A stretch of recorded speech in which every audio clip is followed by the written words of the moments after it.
There you go. Perfect timing. The technical requirements for having a hybrid hearing where those can be here in the room physically and watch and participate remotely, including one of our commission members. But I'll get to that. I did want to note, though, because we're in Northampton, and I just want to introduce a couple of people ahead of time to address you and give their greetings. One of our colleagues, Representative Sabadosa, who you see to my right, is, and no one ever gets to say that too often. I don't know. That was a risky comment, but I thought it would work in this room. Lindsay is, as well as a member of the Transportation Committee for the last couple of terms, also a member of the commission. So I wanted to first introduce her for a couple of welcoming remarks and then go to the mayor, if I could, to also welcome us to this great city. Rep. Thank you so much, everyone, for being here today. As Chairman Strauss said, I am a very proud member of the Transportation Committee. I have been since I was first sworn in, and as well as this Passenger Rail Commission. And I have the incredible honor and privilege of representing the city of Northampton, as well as the entire First Hampshire District. So I promised the chairman that Northampton would show up. So thank you, all of you, even if you're not from the city. Thank you for being here today, because you proved me right, which I appreciate. But I wanted to very quickly just mention something that I don't think a lot of people in this room know about. So last week in the State House, we get an email and it says the acts of 2021 are ready and you can go pick them up. And for those who don't know, that's a book that shows all the laws that we passed in the last session. It's very exciting if you love history, and I do. So it's like a history book of the legislature. But I was going through that and I noticed two things. First of all, this commission is not yet in that book. That will come out in the next year. But this commission will be part of the history of the State House. But what I noticed in the acts from the day I was sworn in until right now is that the Transportation Committee, and in particular, Chairman Strauss, who has led it for these past many years, has made a real commitment to rail. And we see that time and time again, whether it was through making the Valley Flyer permanent to investments in these projects. And I am incredibly grateful to serve on a committee that is so invested in improving transportation in Western Massachusetts. And I would be completely remiss if I didn't mention that even though those acts are a history book, they don't show everyone who was involved. And my predecessor, Representative Kokot, was one of the people who filed a bill back in 2015 that was almost the kernel of the idea of this commission. And Chairman Strauss reported that bill out favorably. Thank you for that. And then he continued to do a lot of work to bring us to where we are today. So I want to make sure that while we're here today celebrating the future and all of the great things that that holds, we remember the past and all of the people who did a lot of work to get us here. Thank you again for being here and for indulging me with these words. Thank you, Rep. And now Mayor Shara. I understand there are a number of different pronunciations out there. Okay. Thank you. Yeah. Thank you. Thank you. Hello, everyone. Thank you, Representative Sabadosa, for those lovely words. I am Mayor Jean Louise Shara. I want to extend my very warmest welcome from the city of Northampton to all of the Western Massachusetts Passenger Rail Commission members. I also want to give special thanks to the co-chairs, Representative Strauss and Senator Crichton, for bringing this very vital discussion to the city.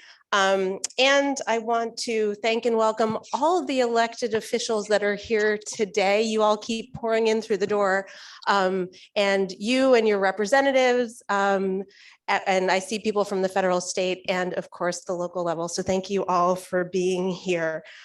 Very special thanks to our Senator Comerford and Representative Sabadosa for their help in making this very important meeting happen here and for getting the word out in our community. Thanks to the Western Mass Coalition and Trains in the Valley for their work to get people all aboard today. That's a train pun, folks. Thank you. The people of Northampton strongly support passenger rail. We've been here, right? Let's hear it.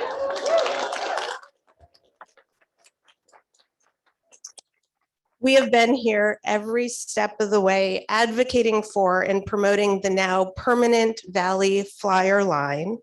In addition, we strongly support expanded north-south service connecting Western Massachusetts, the Metro Springfield, Hartford region, and New York. The opportunity here is significant. A study commissioned by the Greater Hartford's Capital Region Council of Governments and the Pioneer Valley Planning Commission projects a nearly 10-to-1 return on investment in regional GDP over 30 years as a result of restored service along the inland route. So that's connecting Boston to New York through the Valley. Such an increase in regional GDP in the ballpark of $47 to $84 billion would represent 20 to 40,000 jobs in information technology, finance, and professional services, as well as extensive transit-oriented development. This real opportunity exists as many are choosing to live in smaller, well-connected cities in the wake of the pandemic. In addition to the clear economic benefits of expanded passenger rail in the Valley, critically important to me and to the people of Northampton is that projects like East-West Rail and the Valley Flyer support transportation sector decarbonization goals. This, of course, is the right and needed direction for our global sustainability, and it supports the City of Northampton's commitment to carbon neutrality by 2030 for municipal operations and 2050 for the entire community. I'm grateful to the Commission for its thoughtful consideration of the governance structure for rail service in Western Massachusetts and providing the means to listen to local voices and to have our concerns addressed and for the opportunity to explore new possibilities.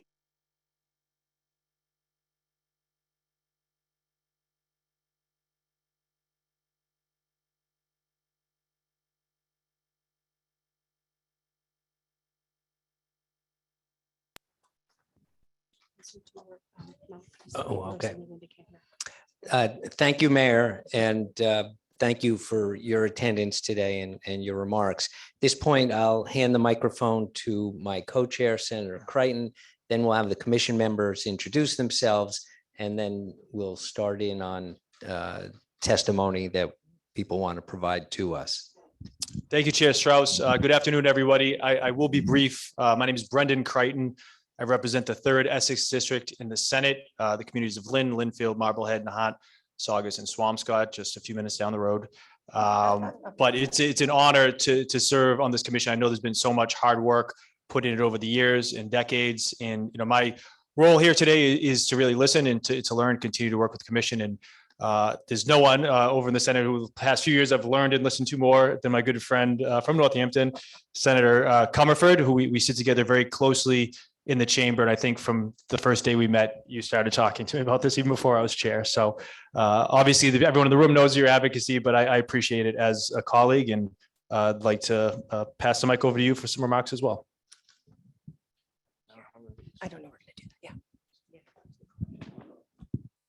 Hi, everyone. I'm also mostly interested in hearing from the experts and community members who are here. Let me just extend my thanks to the Senior Center and to the Mayor's Office for making today possible. And I also want to celebrate this packed room, which is really due to the great work on the ground of advocates like Trains in the Valley, also our regional planning agencies that have really helped our municipalities understand the promise of a regional rail authority. And let me just say to the chairs, Chair Strauss, Chair Crichton, your commitment to this rail commission is absolutely unparalleled. You see a regional rail good, and you see the good in connecting the Commonwealth, east to west. It benefits us all.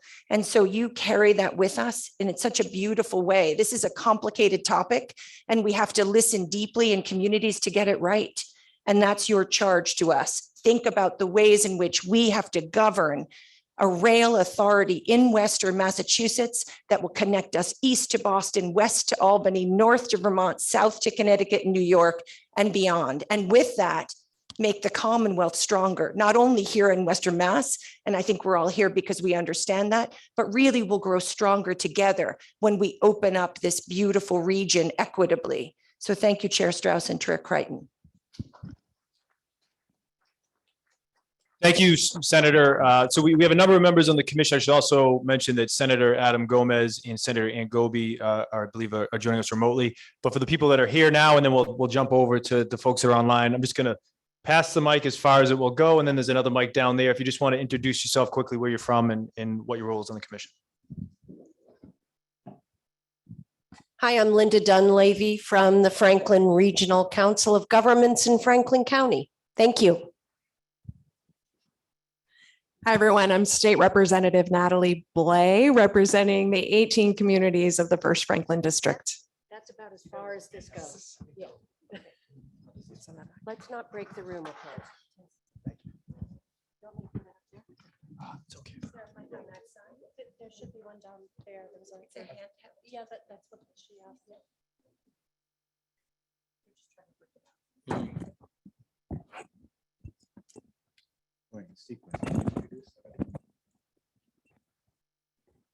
How does it work?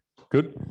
Good afternoon, everybody. My name is Jason Palich. I'm the Executive Director of the 495 Metro West Partnership. And again, good afternoon, everyone. I'm Tom Matusco with the Berkshire Regional Planning Commission. We're really interested to get this, as the senator said, through up to Albany through Pittsfield.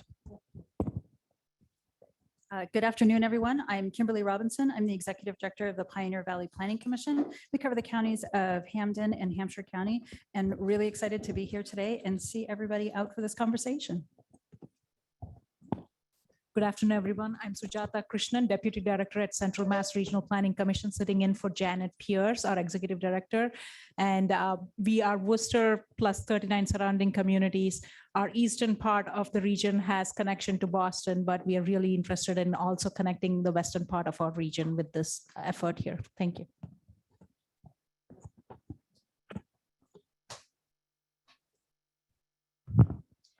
Hayes Morrison, representing Secretary Gina Fiandaca for Massachusetts Department of Transportation.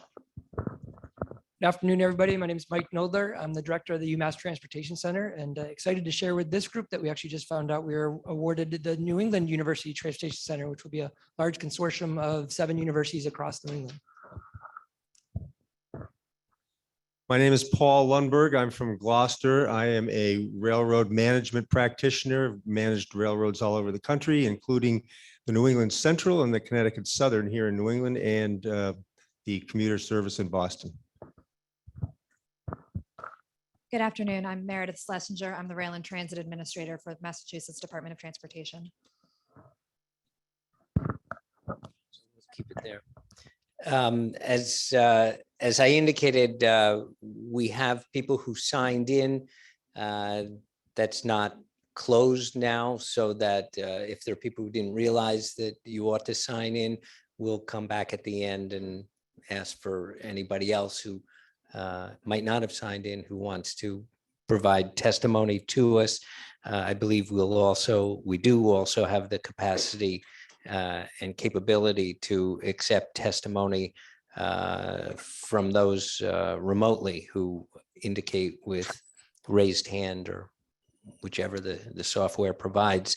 About midway through the presentations or the testimony, we'll also be receiving a presentation with some slides on the screen from Administrator Schlesinger with regard to some of the data that has been collected and information that exists from MassDOT regarding some of the Western Mass rail issues.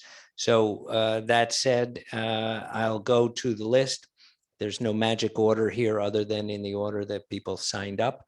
And we would ask, it covers a few sheets, and by experience in these things, we're going to ask people to try and limit their remarks to 4 minutes. I'll have a timer here. We'll see how it goes. If I would offer this comment as well. Sometimes people come up with written remarks. You can always submit the written remarks. We're all ready to read these things. If you're able to summarize the remarks, that works well. I hesitate to say that. I found sometimes people take longer to summarize rather than if I just said, why don't you read the letter? So let's see how it goes. Our goal is to collect the testimony and do that as best as we can.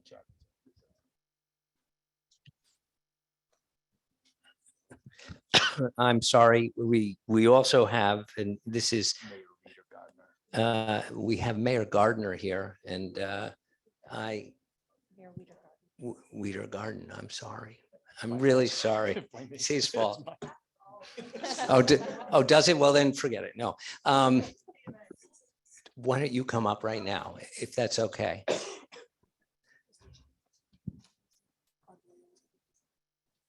Oh, and also joining us remotely is Representative Williams, a member of the commission. So let me hand the mic to you, Mayor.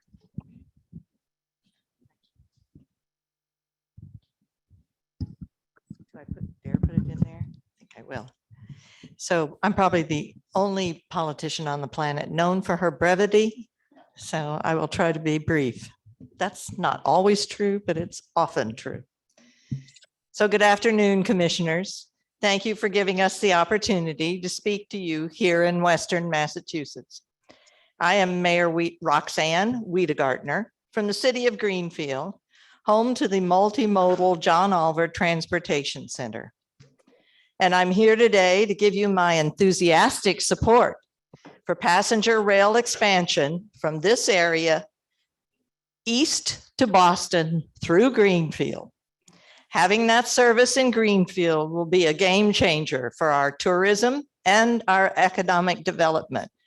It's especially fitting in with our robust downtown revitalization plan, which already includes a major multi-million-dollar mass DOT infrastructure investment on our main street.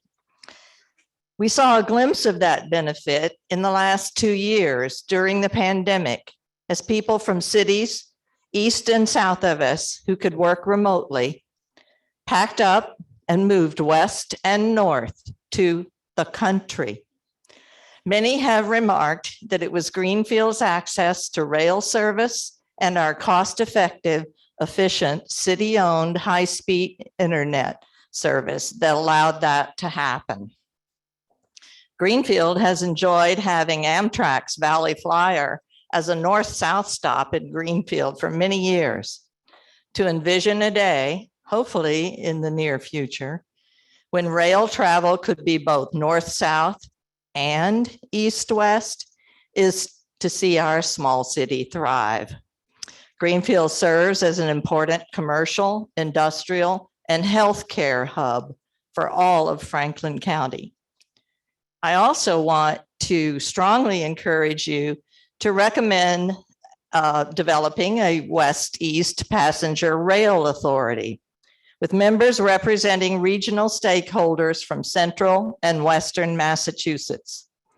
With such a regionally focused authority working collaboratively with us and our Regional Council of Governments, you will help this region create a more enhanced and efficient public transportation system and more sustainable economic development. I ask you, invest in us. We will not let you down. Thank you.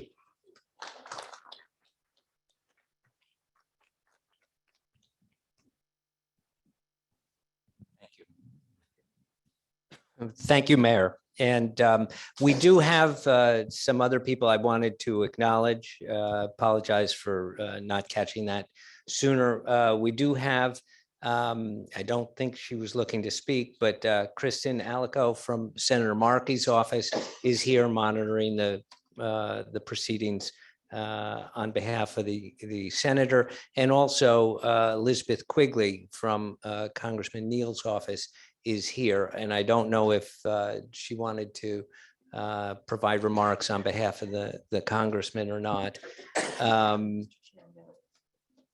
Okay, acknowledgement. Thank you, and thank the congressman. I'm going to alternate some of the other people in, so you'll some of the other elected officials as well as others that have come. So just I ask for your patience. So first to sign up, and again, everyone will be heard from, I promise. Jen Healy.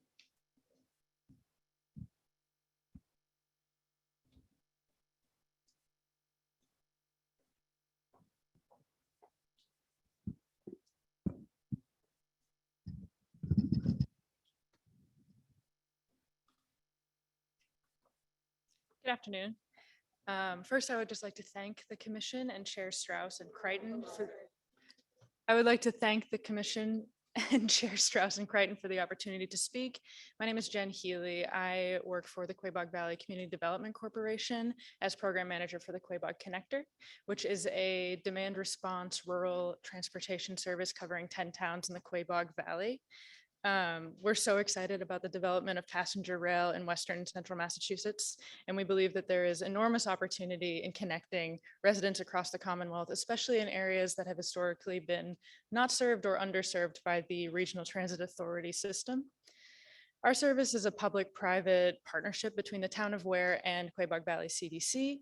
It began in 2017 as a solution to the lack of transportation in the Quabog Valley, and it has been bolstered significantly in the last few years since 2020 by a Synergy Initiative grant from the Health Foundation of Central Massachusetts, which has resulted in a multi-year philanthropic investment in excess of $1.5 million thus far. Our region is rural, meaning that distances between destinations are long, and sidewalks, bike lanes, and traffic lights that would make non-vehicle travel safe and practical are not as present as they might be in more urban communities. Many of our residents lack regular access to a reliable personal vehicle to get to work, medical appointments, go grocery shopping, go to the pharmacy, and see friends and family. And so since our start in 2017, the Quabog Connector has provided over 55,000 rides and become a lifeline service for our residents. Some things that our residents have to say about our service, for example, a senior community member from Warren noted that the Quabog Connector is, quote, life-saving for someone who can't drive. It is a blessing to have it. Another from Palmer stated that they are so happy to have the connector to lean on, otherwise they wouldn't be able to leave their house. And lastly, when asked what they would do without the Quabog Connector, a community member from Palmer replied that they would have to cancel their physical therapy appointments, leaving them in a lot of pain. In 2022, we provided just under 14,000 rides. 60% of those took people to work, which, as we all know, certainly helps the individuals, but also improves the communities and the Commonwealth as a whole when folks have access to steady employment. 17% of our rides took people grocery shopping or to the pharmacy, and 10% were for medical purposes. About 42% of our rides were for people over 60 years old, and 25% went to people with disabilities. Since our start, we've collaborated with many community partners to launch additional transportation services, some specifically for seniors, some for providing rides to work for low-income Palmer residents, for transportation to Bay State health appointments in the region, for operating the PVTA's B79 intercity route that connects Amherst to Worcester along Route 9. And we've been able to provide free rides for veterans. In addition to the Health Foundation of Central Mass, our numerous partners include providers like healthcare providers like Bay State, the towns of Ware, Munson, and Palmer, the Quabog Hills Substance Use Alliance, local school systems, councils on aging, local employers like Quab and Wire, and community members, and many more. And our services were developed and continue to be guided by direct feedback from the communities that we serve. And so I mentioned these details and statistics for two reasons. And the first is to demonstrate the appetite and the need for accessible and affordable transportation services in rural areas of the Commonwealth, both to connect folks to their local community resources, but also to connect them to the RTAs and to other transportation systems so they can move about the Commonwealth as a whole and beyond. And the second is to demonstrate the kind of impact that comes with building a service based on community input. As I mentioned, the connector operates based on stated community need and feedback, and much of our success can be attributed directly to this community input. And so as passenger rail moves forward, we're excited about the prospect of providing last mile service to a potential rail stop in Palmer to make sure that folks can connect to passenger rail in our region. And thus they can connect to healthcare, social services, employment, and more. And we hope as this commission makes its decisions, it will consider the opportunity and need for transportation in more rural areas of the Commonwealth, and it will bring rural representation to the decision-making table. I just want to say thank you again. And in addition to this testimony, I hope you all can look forward to a letter from our numerous partners and also some additional work that we are doing with the Health Foundation of Central Mass and Tufts University's Center for State Policy Analysis. Thank you so much. Thank you. Thank you very much. And now I'll go to next couple of people will be among those elected officials. Anna Devlin Gauthier, Amherst Town Council.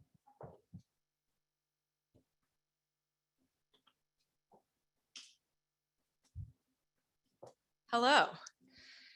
How are we doing? All right.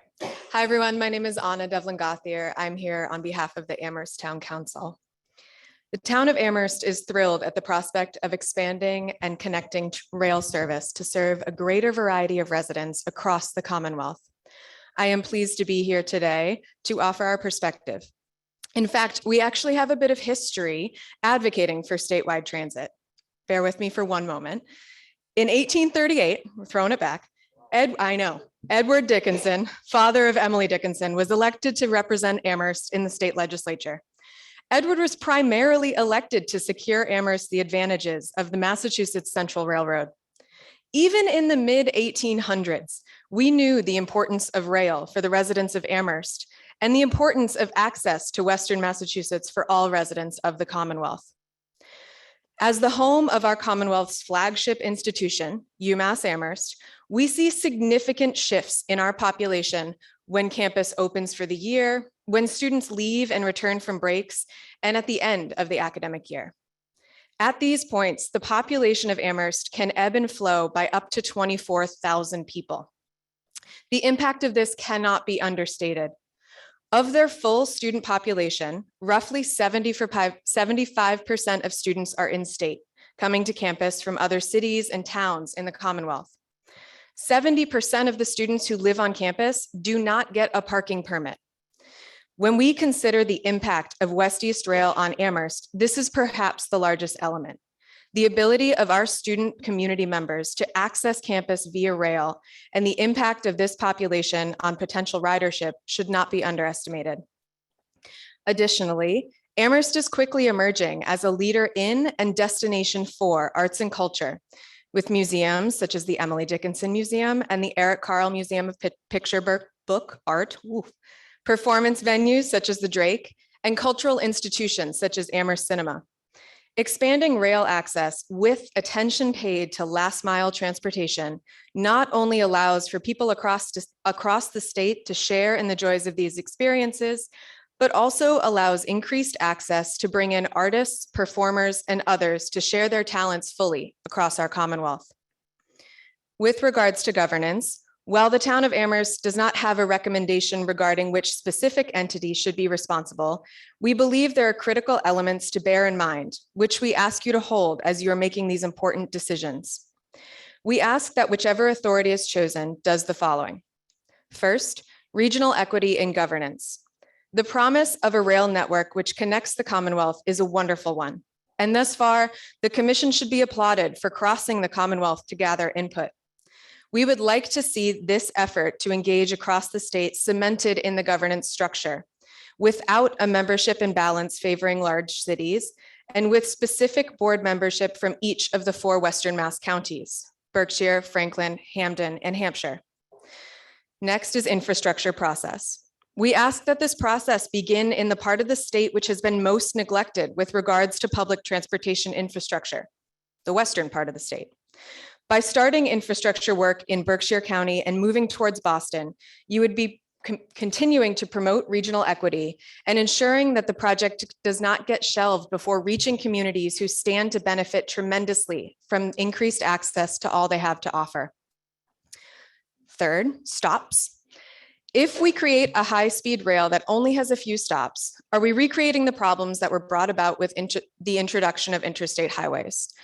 We need to ensure that care is given to not creating the train version of drive-through towns, seen only through a window, and for the residents of those towns, a train cutting through their community that is inaccessible to them without a long drive.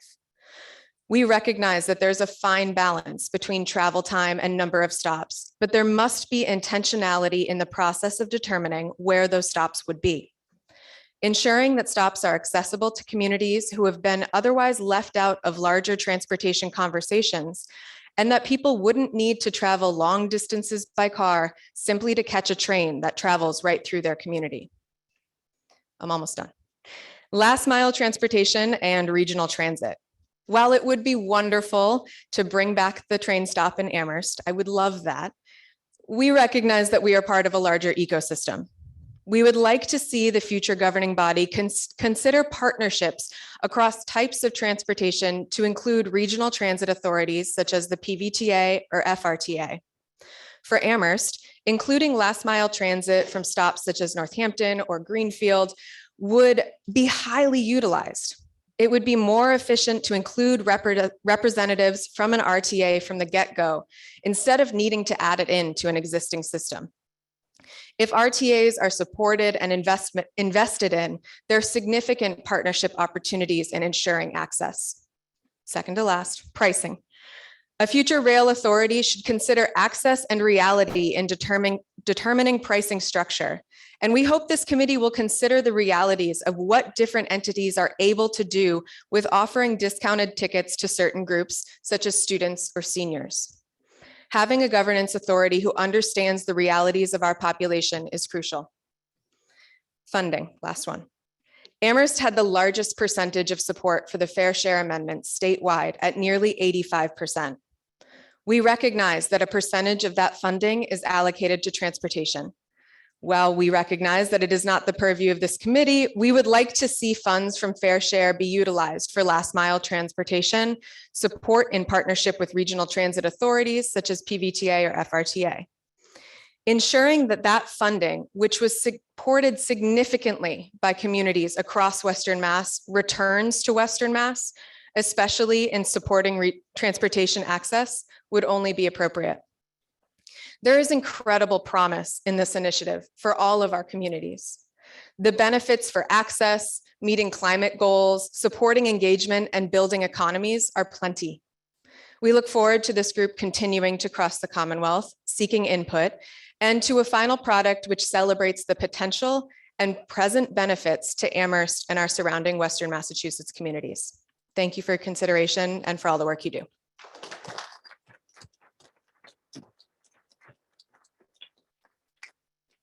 Thank you very much. Because I noticed it was in writing, it may be, you may want to just submit that later on in some version as well. Next, I would call Alex Jarrett from the Northampton City Council. Good afternoon. I'm Alex Jarrett of Ward 5, Northampton City Council.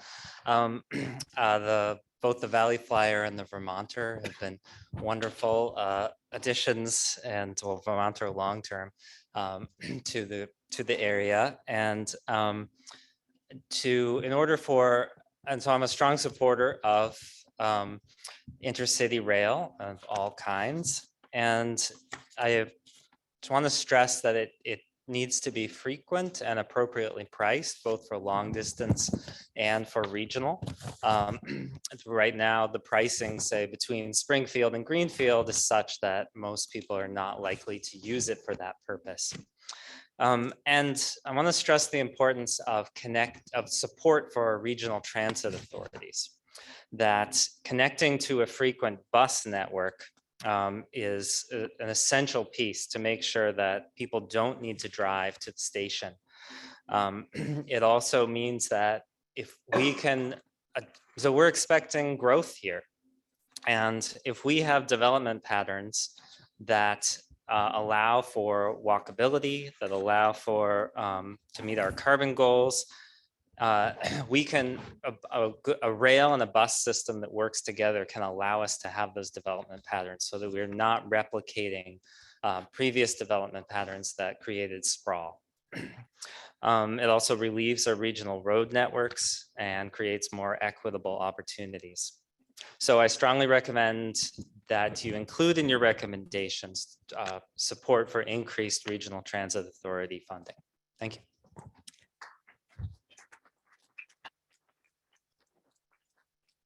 Thank you very much.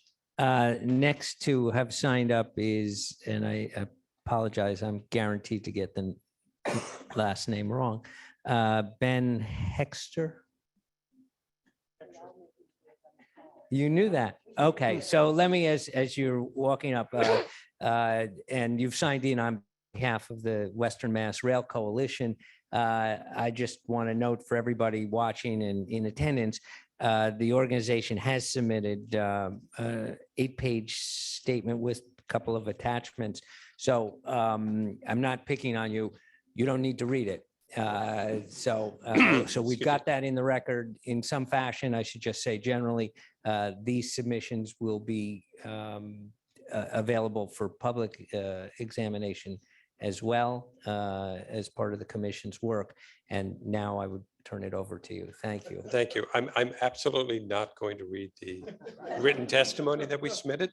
I'm going to try to I summarize smile it. a lot, but at times I'll come in and interfere with you if you try. Nope, I totally get it. We looked, first off, my name is Ben Hexer. For the purpose of this meeting, I'm the spokesperson for the Western Mass Rail Coalition. I'm a co-founder of the Trains in the Valley group, which is part of the coalition.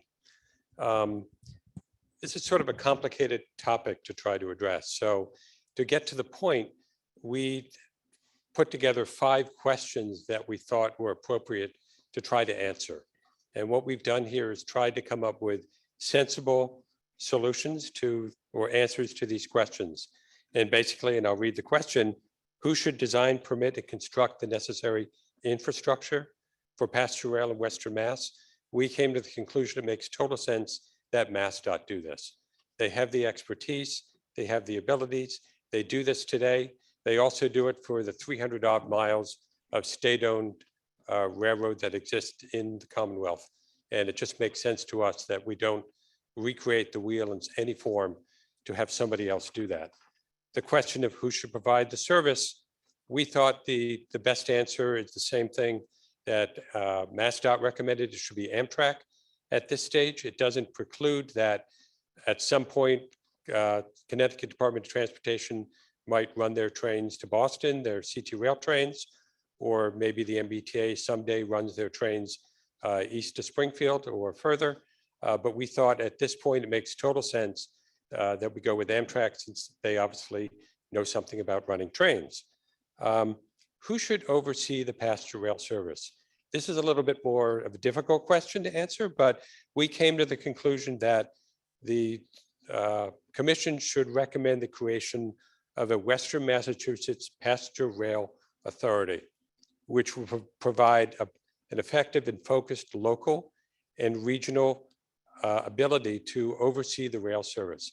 The rail service, the intercity rail service today is overseen by MassDOT. It's operated by Amtrak, but the contract for operating the service is with MassDOT and in all cases with one or more other states. But we feel there needs to be a regional authority that provides oversight for how this service is to operate through our communities. And we think the RTA model also gives a good example of how such an authority could be created. Question number 4, who should fund the ongoing provision of this service? This is not the simplest question either. It may not be well known, but the intercity passenger rail service today that's operated by Amtrak, that's funded by MassDOT, is funded under MassDOT's capital investment plan. Normally, it doesn't make total sense to fund operating activities through a capital plan. So we think there needs to be another way to structure this. And we think that the commission should create a Commonwealth Rail Fund, which could be used for the operating and infrastructure improvements for both the freight network and the passenger rail network. Because frankly, all the passenger rail service in Western Mass operates over corridors that are also used for freight. And any service improvements for passenger rail have to also, are obviously going to also improve freight rail, which we think is important. And lastly, question number 5, how should Massachusetts promote and develop intercity passenger rail with neighboring states? And you might think, well, why is that important? Well, if you look at the chart that I handed out in the testimony, I didn't draw the line, but every single one of those rail services crosses a state line. And you can't operate a rail service across a state line without working with the parties in the other states, in this case, to manage the service. And the federal government has created a system whereby you can create rail authorities, sorry, not rail authority. I lost my train of thought here.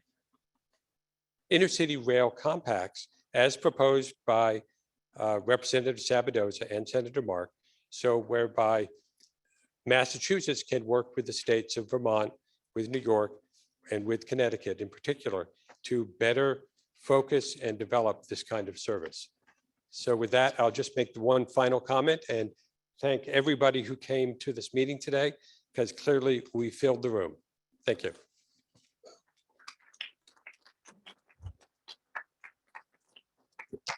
Thank you very much. And obviously, everyone should realize that from those abbreviated remarks, there's much more detail in the written submission, which will be available. I would leave you, and again, it's not directed at you, but you've raised one of the critical questions that everyone will have to consider over the years, and it comes up all, throughout the transportation area. That's your question number 4 on funding. And I understand that, and it's well stated, the idea of creating a rail fund, but the question will always be, where does the fund get its money? So that's not particular to this. It's always out there, regardless of the mode. But thank you very much. Next signing in on the list is Ken Dolan Delvecchio. Welcome. Thank you. You said that quite well, actually. Ken Dolan Delvecchio. I'm here today as a member of Citizens for a Palmer Rail Stop. And I first want to thank you all for coming, because I know you all have very busy schedules, and it's great of you to hear from all of us. I and my husband, we've lived in Palmer now for about 11 years, and the prospect of having a rail stop would so revitalize downtown area that it's just a thrill to see that the governor's proposed budget includes $4 million, and just very grateful for that. And I hope it comes to fruition. And so also, I'll just let you know that I am a permaculture. I'm passionate about regenerative agriculture. I built an orchard on my property. I raise chickens, I compost. I do everything I can to create a better environment. And the prospect of having a rail stop that would make it so there isn't so much need for our automobiles is something that is just thrilling to contemplate. We moved to Massachusetts because of all that it offers in terms of a safe social environment for people like us, for people across the spectrum of diversity. And the fact that you're moving forward with this rail project is so heartening. Thank you very much.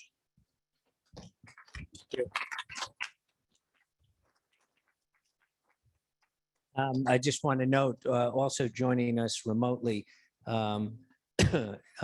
is staff on behalf of Commission Member Representative Smola, and also Mike Muller from the MBTA. Now returning to the list, Zane Lumetsky.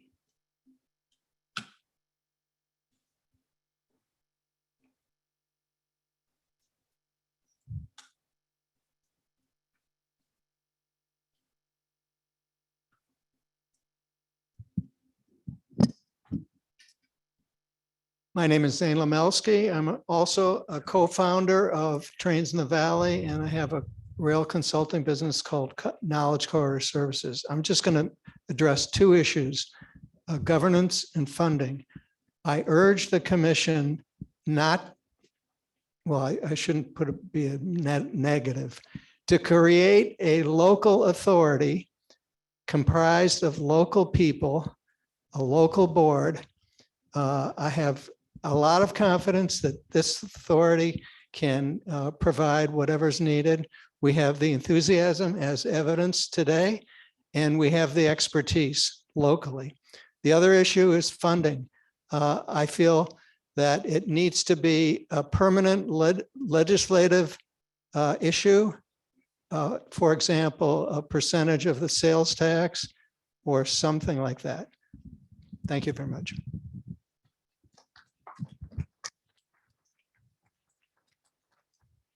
Thank you. And as good as I did with Dolan Del Vecchio, I did not do with your name, and I apologize for that.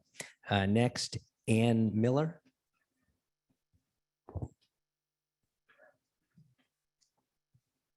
Hi, I'm Ann Miller from Citizens for a Palmer Rail Stop. I want to start by thanking all of you for coming out here to Western Mass. It's not an easy commute, as you've discovered many times, no doubt. I began being involved in rail advocacy back in 2015, so 8 years ago. And the reason was I lived near a train station in Palmer. And actually, the Vermonter at that time came to Palmer, but didn't stop and pick anyone up. And I worked at a train station in Windsor, Connecticut. And the only way between them was by car. So I thought, this is crazy. So later I worked at UMass, and I had some of the same issues getting back and forth to UMass. So that was the beginning of my rail advocacy. But I would like to say that, like myself, a lot of people moved. I spent much of my life in the Boston area, and many of us moved to Western Mass, partly because the real estate was less expensive, but we loved the lifestyle here. It's a wonderful lifestyle. And I don't feel like rail would impact that in any negative way. I think it would actually help promote that and make it better. So where we live in Palmer, surprisingly, a lot of people move there because the real estate is very cheap, the rents are very cheap, but amazingly, they do not have cars. So they're getting around by bicycling, even in the winter. They're walking along the highways where there are no sidewalks. Jen Healy very nicely summarized it from the Quabog Valley Community Development Corporation.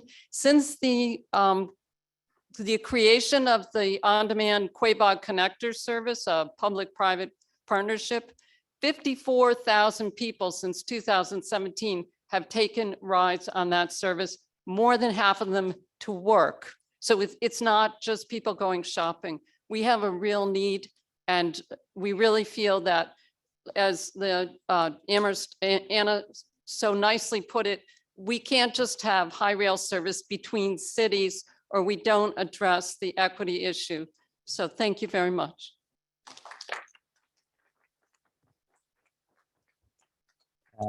Thank you.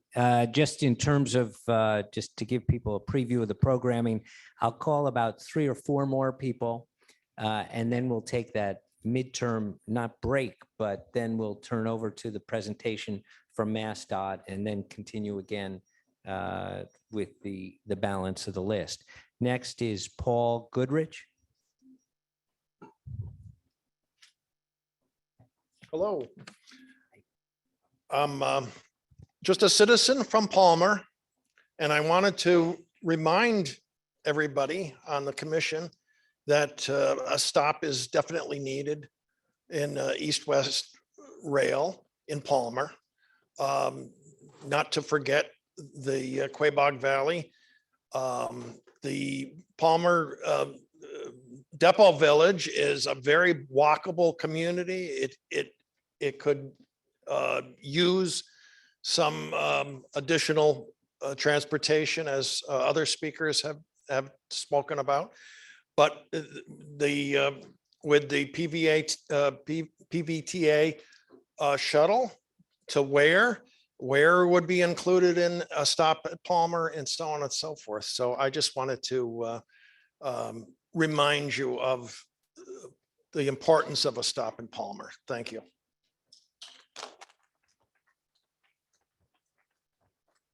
Thank you very much. Heidi Norton-Smith.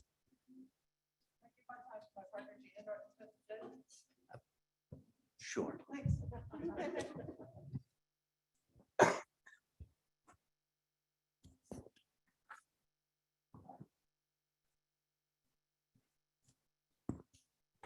Thank you for letting me take her time because it's important to both of us.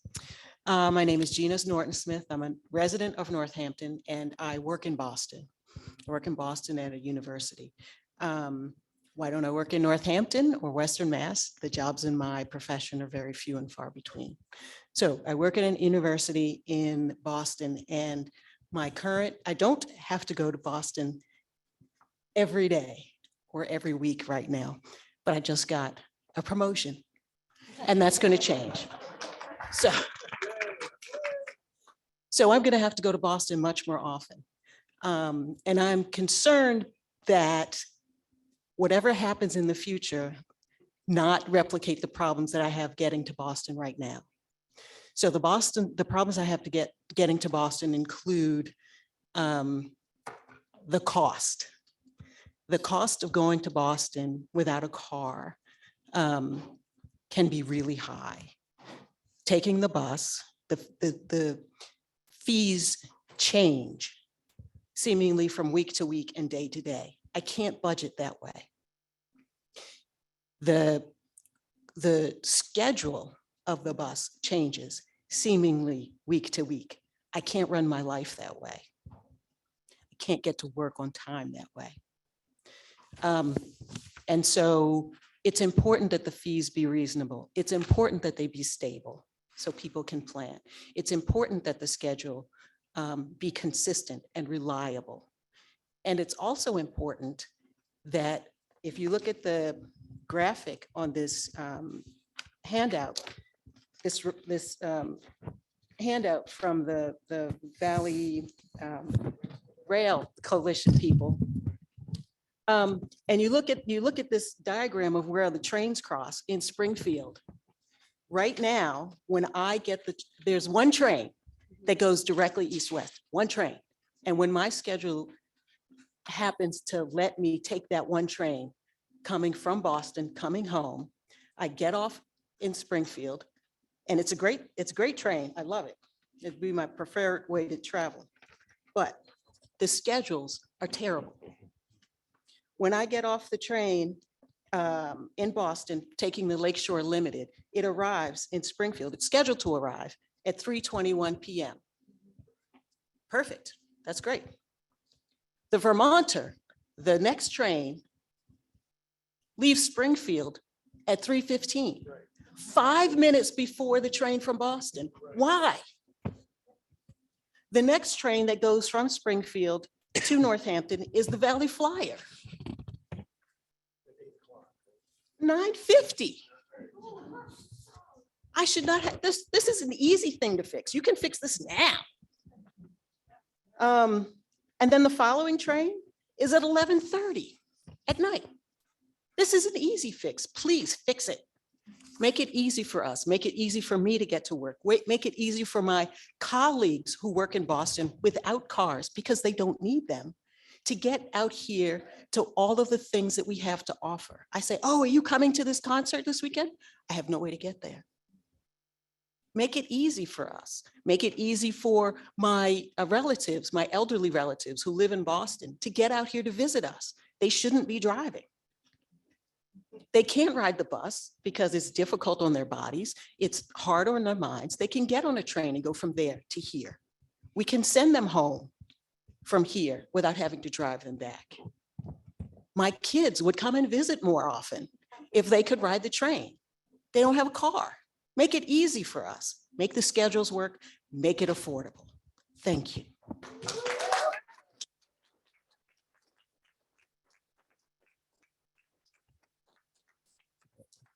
Thank you very much. And you may have solved the age-old question of getting the kids to visit. So, but in all seriousness, thank you very much for the remarks. Henry Rosenberg.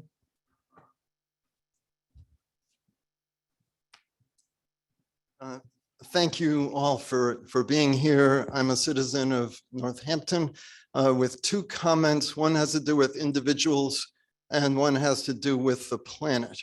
I'm a retired physician. I had a specialty in geriatrics, and some of my patients couldn't drive and some of my patients shouldn't drive.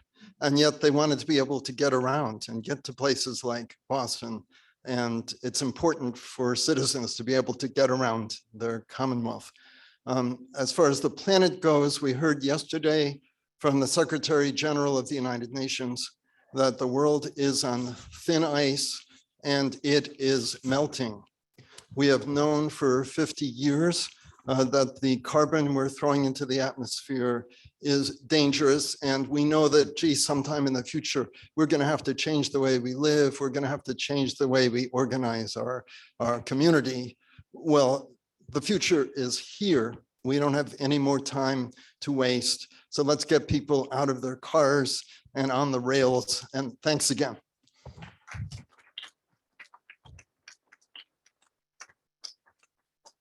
Thank you, Doctor.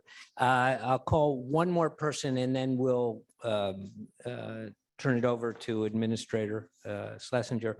That would be Fred Zimnock.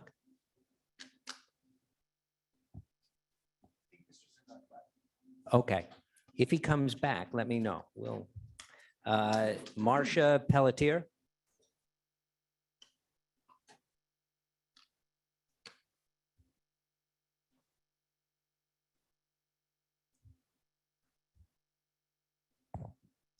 Hello, my name is Marcia Pelletier. I'm from Northampton. I was a teacher for 50 years, both in New Hampshire and in Massachusetts. And I also served in the legislature for 12 years. So I know what that's about. So thank you for your service and being here. I'd like to talk to you about Amtrak. That was a Downeasterner. We were in the legislature when that happened, and we were told that, it would only be for vacation travel in the summer. Well, that was not the case. If you build it, they will come. And the service there has increased continually all that time. I do think it's important that we connect to Vermont and to New Hampshire and not say that they're not part of our world, because they are. The other thing I wanted to say is I think that it's important that local people are employed, not only for the people, but for the economy as well in this part of the country. The other thing I'd like to do was to take you through a scenario on how I get to Boston. Now, my son works in Harvard Transportation. He is to receive an award April 3rd. So for me to get there, the rail transportation was not, the schedule was not going. As we said, I'd be layover there in Connecticut. I'd be going down rather than across. And so I'm going to be taking the bus, but I have my car. So that car is going to be parked over at the train station. Then I walk from the train station to the bus to get on the bus.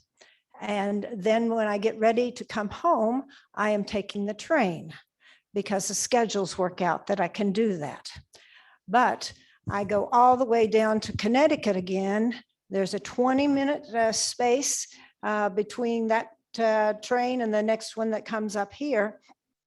So I hope I make that 20 minutes. Sometimes it's tight. And then I can arrive back here. So it's the inconvenience, the non-connections, the timing, that it needs to be made available for people that work in both areas.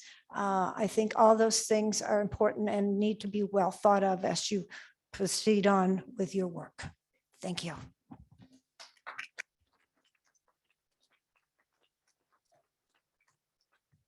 Thank you very much. And so at this point, so 30 seconds, make best use of the 30 seconds, and then we'll get going with this. Maybe a little longer.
Ready to start up and turn to their seats.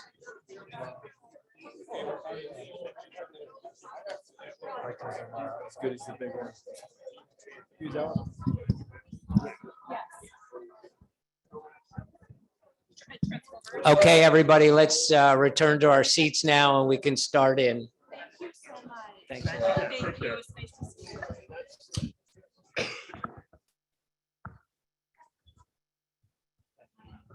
I have the mic. All right.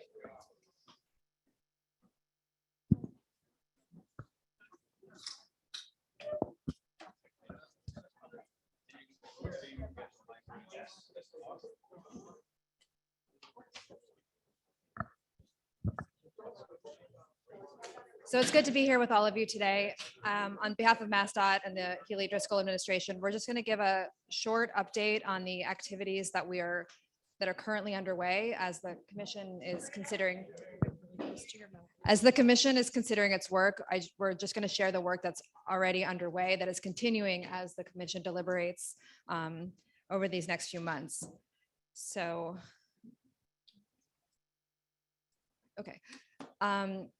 So just as some background, I think everything sort of changed in the rail landscape when the bipartisan infrastructure law was signed on November 15th of 2021. That was incidentally about the time we published the white paper on governance for Western Massachusetts. And so I know everyone's aware of all the funding, but just for some context, this bill has funding for grade crossing eliminations. There's the CRISI program, which is a very large catch-all program for passenger freight, safety, anything you can think of that's related to rail falls into this bucket. And then the federal state partnership for intercity passenger rail for the national network. And this is important. This was the $12 billion that's for passenger rail service that's not on the Northeast corridor. So obviously relevant for Western Massachusetts rail. The other significant thing that happened during this time was that CSX completed its acquisition of Pan Am Railways.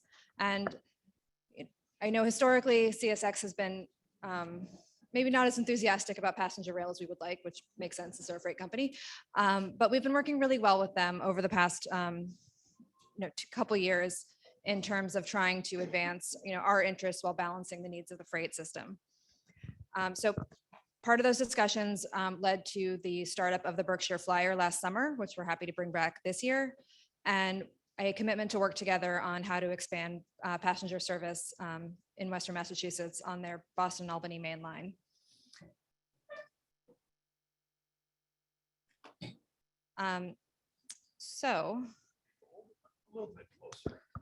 Okay. Oh, it gets much louder when I do that. All right. Sorry about that, guys. So last summer, we were awarded $1.75 million from the FY22 CRISI program to start preliminary engineering and environmental analysis for what we're calling the Springfield Track Reconfiguration Project. This will open up operational flexibility, separate passenger and freight rail, and make some of the unnecessary time-consuming moves in and out of that station a lot shorter. So we've been working with Amtrak and CSX in order to just, again, start this work. Construction isn't yet funded, but we are well on our way in terms of moving this project forward, which is really foundational to anything else that we're going to do in order to bring more service to Western Massachusetts and also make the current service more efficient. The city of West Springfield, with MassDOT support, we pledged 10% of a $24 million grant application to fix the grade crossing there. And this has been a huge bottleneck that is something that we feel it's very important from both a safety perspective and just making everything work more smoothly, both for CSX and for our interest in the Commonwealth. So we have applied for that, or the city has applied for that with our support. We are expecting awards to be announced in the spring of 2023, and you'll see dates on here. This is what we've been told, but again, this is up to FRA and USDOT. We also submitted an application in November for $108 million for the CRISI program for what we're calling the Connecting the Commonwealth Early Actions for the Inland Route Project. We're hoping to hear this in May, and I'll talk a little bit more about that in a second. And we're going to resubmit that project for the federal state partnership money for the national network. That's due in April. basically, because the projects are eligible under both buckets of funding, we want to make sure that we're not missing any opportunity to get that funding for us. So the goal of this project for the inland route is basically to improve speed and capacity on the Boston and Albany line between Worcester and Springfield, make capacity improvements that support passenger service along with CSX and the Grafton and Upton's freight railroad services, with the ultimate goal that we initiate 2 daily Amtrak round trips operating between Boston and New Haven via Springfield.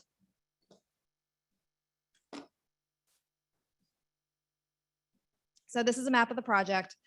Again, this estimated project cost is $135 million. We're putting in 18 million. Amtrak has pledged 9 million, and we're looking for 108 million from FRA. We do have a ridership estimate that was created by Amtrak using their model. These estimates are for new riders, assuming no changes in existing travel and demographic trends. So this is conservative. The ridership does not reflect induced demand or changes in travel patterns resulting from the project. But with that, we're expecting 69,600 passengers annually. And the estimated travel time savings on the Lakeshore Limited between Boston and Springfield would be 18 to 20 minutes. And ultimately, this service is, the goal is to have roughly 2-hour service between Springfield and Boston.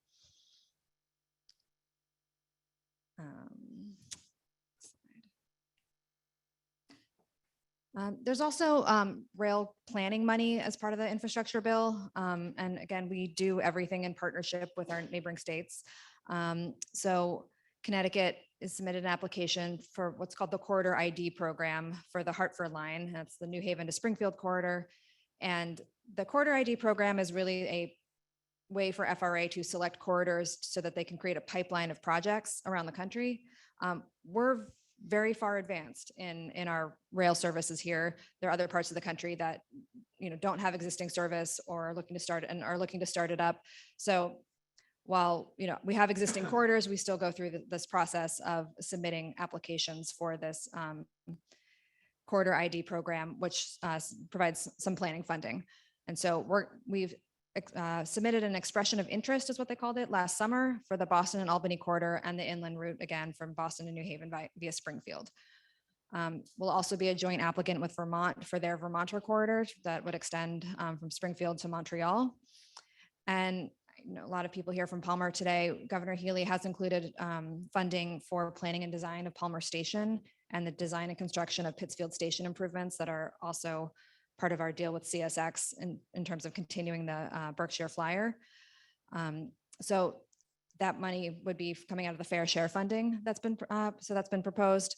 And so this is kind of what we have in the pipeline, if you will, of the work that we're trying to do and advance as this commission deliberates and as we move forward. So that's my quick update. If anyone has any questions.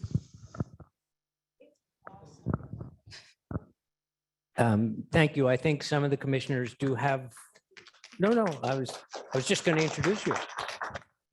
So, thank you very much. I think that's valuable context, and it does show, and I clearly sense a lot of people out here follow these issues or this issue quite closely.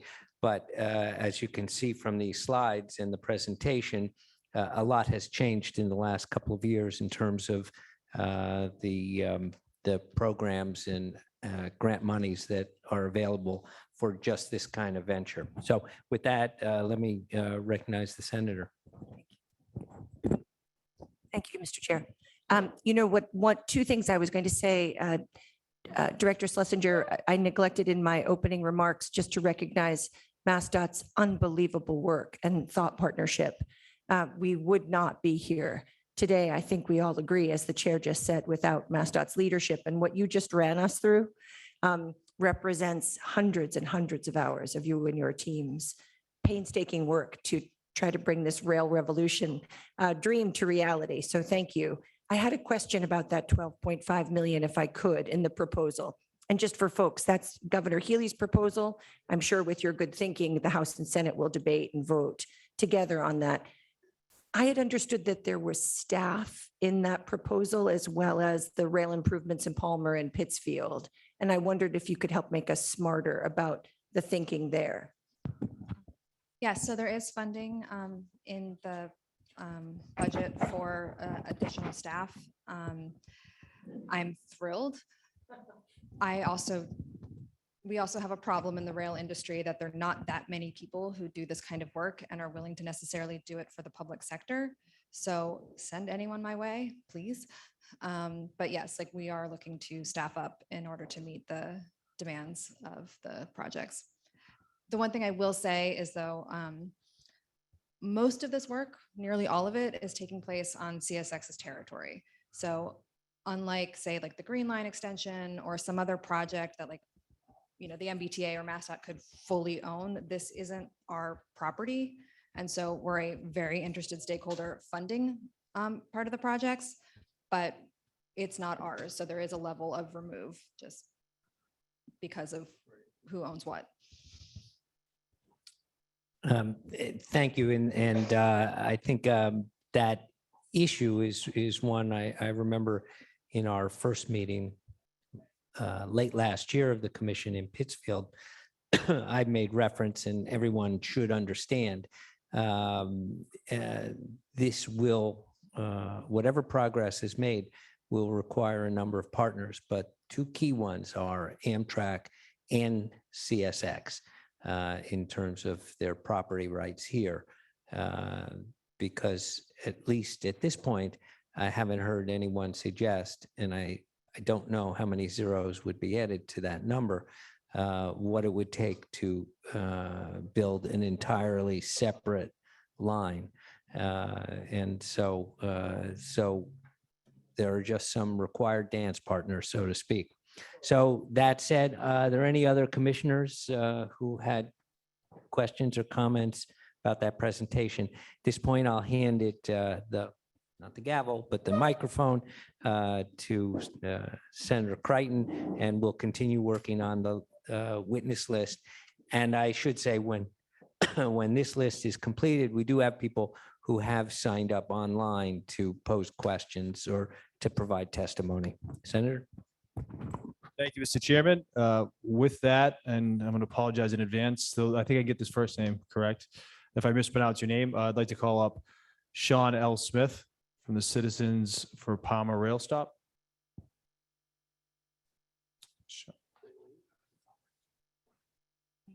Oh, it looks like that individual left, and I would like to we called up some elected officials earlier, but we missed one, so apologies from the chair.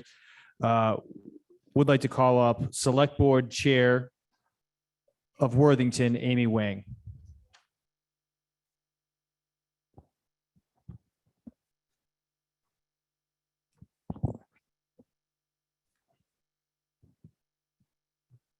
Hi, thank you for that. It's actually pronounced Wang, but nobody would know that. So Worthington is a very rural town. Yeah, I got an assent here. Last mile access is going to be a long way off because I can't even get a taxi to take me from Northampton to my home in Worthington, or even at the end of my street. Even if I offer to pay twice the fare, they won't do it. So there's going to be last mile access is far off.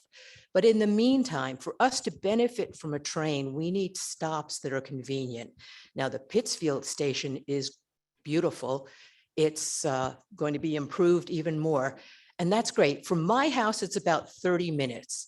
But if you come out of my street and make a right-hand turn, within about a minute, you're in Berkshire County. So I'm at the very end of Hampshire County. If I go, Chester is even closer, and it's a sweet little town. So I would advocate for the stop in Chester, and I will also advocate for the stop in Palmer, because looking at the distances, it's like we need those intermediate stops to make it more practical. People in Worthington don't really want to drive that far. We don't have to. So Chester is probably 15 minutes.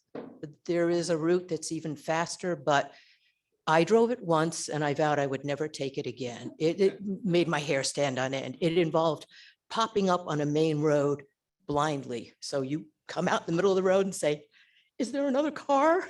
You know, so I would prefer not to use that route, but I can take other routes. Natalie Blay has photos of my road from when she was our rep. I had a select board meeting on Thursday and I had to request that the highway department come and plow my road one more time. I made it to the meeting, but I was not confident I would make it home. So I have no confidence in having last mile access, but I'd like to be able to drive 15 minutes, 20 minutes from my house, if possible, get on a train.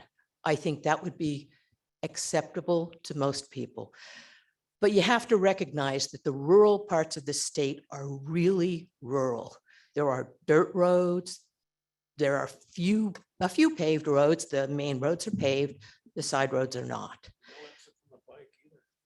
No, there's no exit from the pike, but that's, you know, that's in and of itself. I mean, it takes me 45 minutes to get to the pike from my house. So driving to Boston is something I have done often. I do not like the Mass Pike. I've seen horrible accidents on it and I prefer not to use it, but if I have to, I do. Anything you can do to save me from driving to Boston, I will greatly appreciate. I am retired, so my schedule doesn't become as prescribed as people who need to commute for work. But that being said, it might involve me having to take a train to Boston and stay overnight in order to be able to do something the next day. Not everybody wants to do that. Not everybody can do that. So frequency of trains, better access to stops, these are all important things. Thank you. Thank you. We really appreciate your testimony and your patience. Next, I'd like to welcome Jay Flynn from Transit Matters.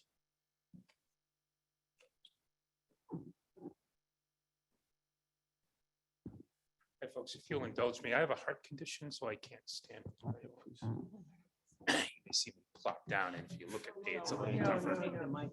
Yeah, feel free to. Oh, you'll be able to hear me. Take my word for it. I'm one of 6. From a very loud Irish family. Again, I'm Jay Flynn from Transit Matters. We're a transit advocacy group. I've actually spoken to many of you folks on Zoom calls. This is my first public hearing since my last public hearing, which was on back in 20 for East-West Rail at the time, now West-East.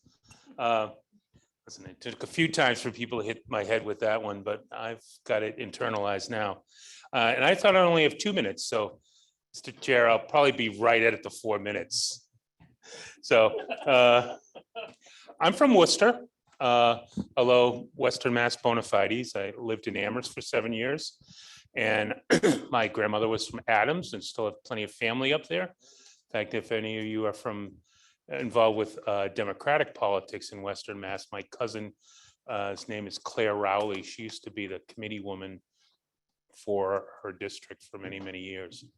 And own a little cabin, or as my girlfriend calls it, the zombie apocalypse bomb shelter just north of North Adams. So I know of what I speak. And I don't know what to say about what's happened to Worcester in the last 25 years. The amazing comeback of downtown Worcester just boggles the mind. I mean, my first job was 2 blocks away from where Polar Park is now. And we used to have a saying that was meant half tongue in cheek, at least, Worcester, the Paris of the 80s. Well, Worcester seems to be the Paris of the 20s. And I'm not saying it's all rail. I won't say that, but I'll say most of the development in Worcester is within a quarter to a half mile of the rail station. I don't think that's just coincidence. And most of that has been 90-minute service to Boston with the occasional quicker train. And yet still thousands of people take that train. We have a plan, which many of you have seen. Anyone who hasn't seen it yet, I will be sending new fresh copies out to everybody on the commission afterwards, called 90 Minutes to Springfield. Pittsfield, I'm not forgetting about you. It's just saying, 113 minutes to Pittsfield didn't have as much of a ring as 90 minutes to Springfield. With electrification, which folks, it's coming, I may not see it. I'm 65. My son will see it. He's 22. And we have to leave our kids a world that's in better shape than it is now. Never mind what, but with electrification, with upgrades in track, there's no reason why 90-minute service couldn't come to Springfield.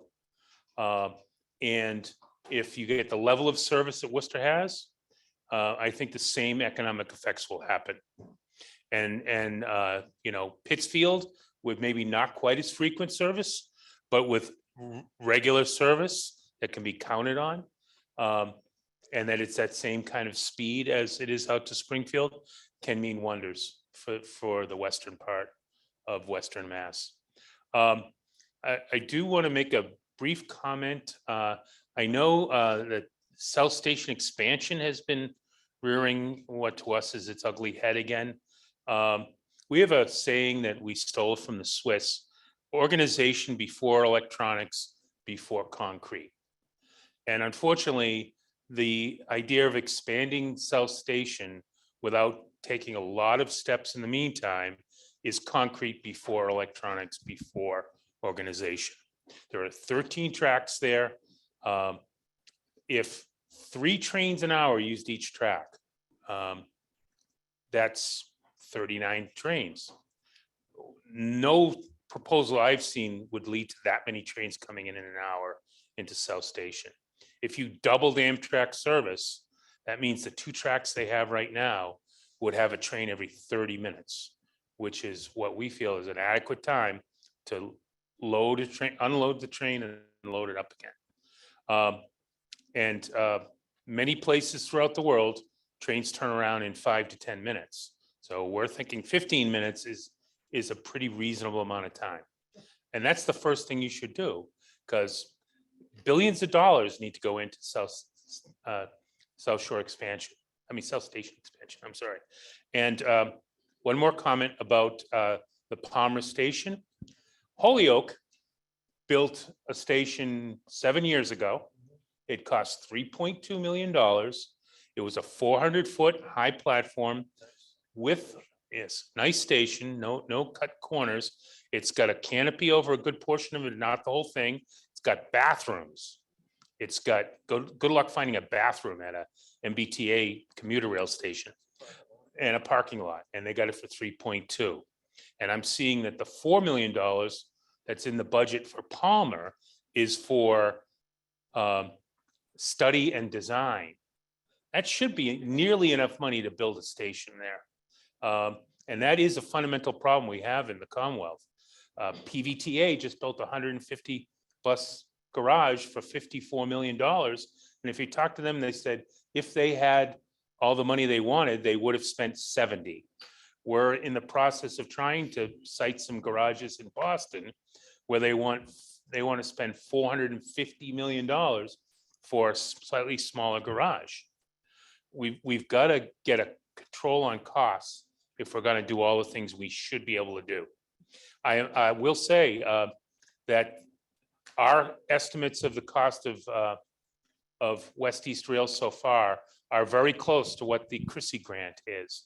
So, from the $2 billion that the state said they were going to spend to do it, down to $135 million is a really good move. But remember this, we think it's very important that the rest of the phases get negotiated now. 2 trains a day, that's good. It's better than no trains.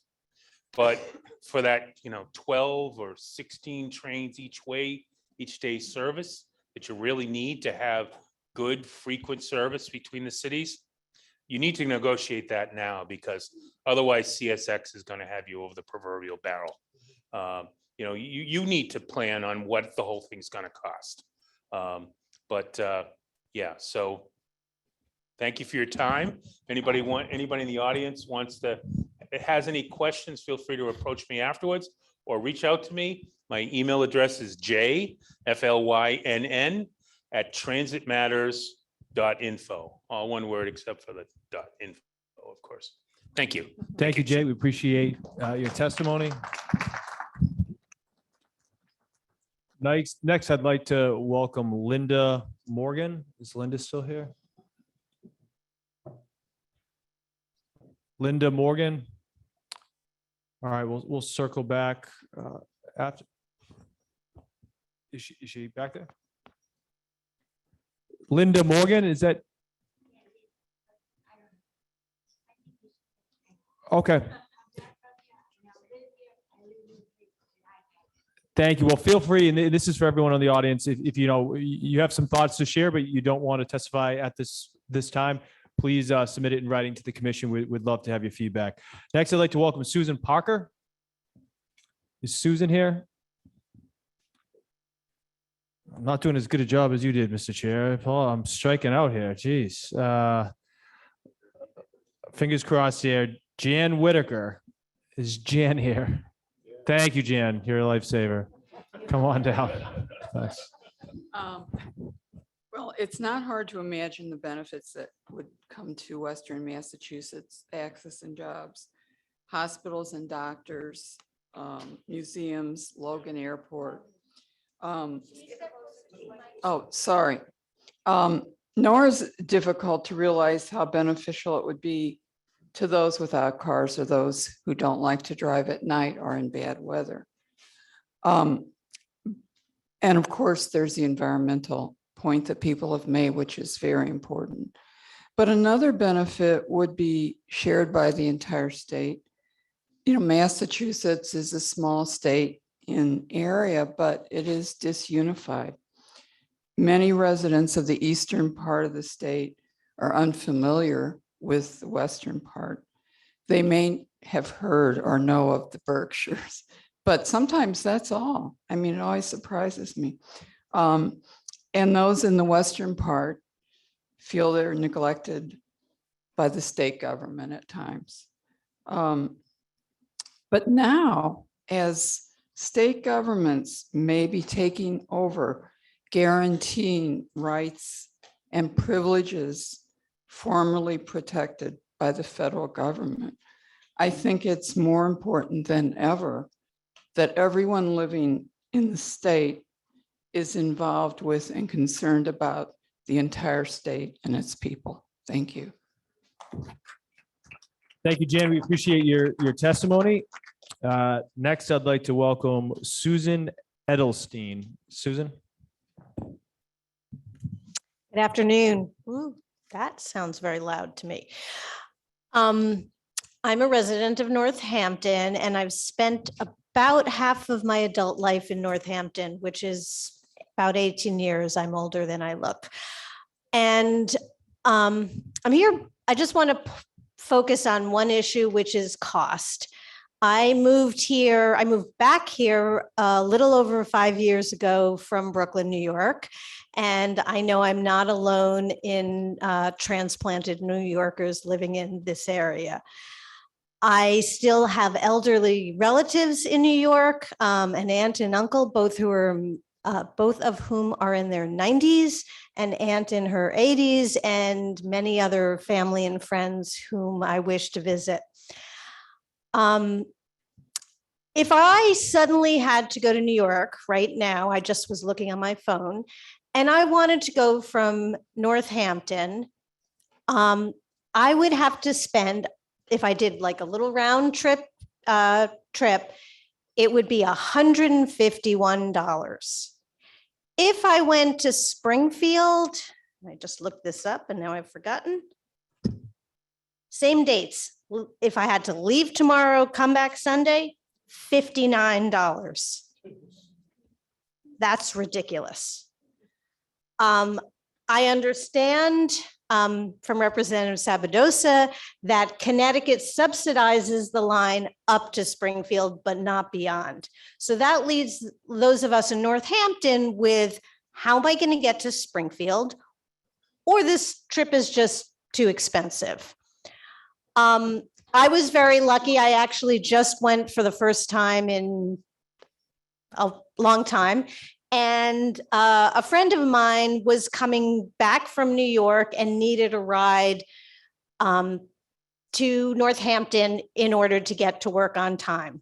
So this friend of mine did not take the train all the way to Northampton. Instead, they asked for a friend to pick them up, adding more gas being used. I was lucky because it made it so that I could get a ride down to Springfield. But I wouldn't have done that if I didn't know that somebody was already driving down there. And instead, what I did on the way back was had to wait for a bus and, schlep all my stuff onto a city bus essentially and get back here. So that's my main concern at this point. There are a lot of other issues that have been raised that are really important. In addition, if the rates were cheaper, people could commute to Springfield by train. So many people in this area work in Springfield, and everyone I've known, they drive. Tons and tons and tons and tons of cars on the highway every single day. So, final point that I wanted to raise. So when I moved back here, I was concerned about public transportation. I have an eye condition that leaves me at much greater risk of losing my eyesight. And it's a concern to me. I can drive. I can drive down to Springfield. I can drive down to New York, but that may not always be true for me, not just because of my eyes, but in general, as we get older, people eventually often lose the ability to drive. And it should be something that people can do to get to Springfield, get up to Greenfield, get to New York, get to Boston, and to do it at a reasonable cost. Thank you very much. Thank you. We appreciate your testimony. Next, I'd like to welcome Ken in, I'm going to mess this up. It's kind of hard to read. Harsline from Holyoke. Ken, are you here?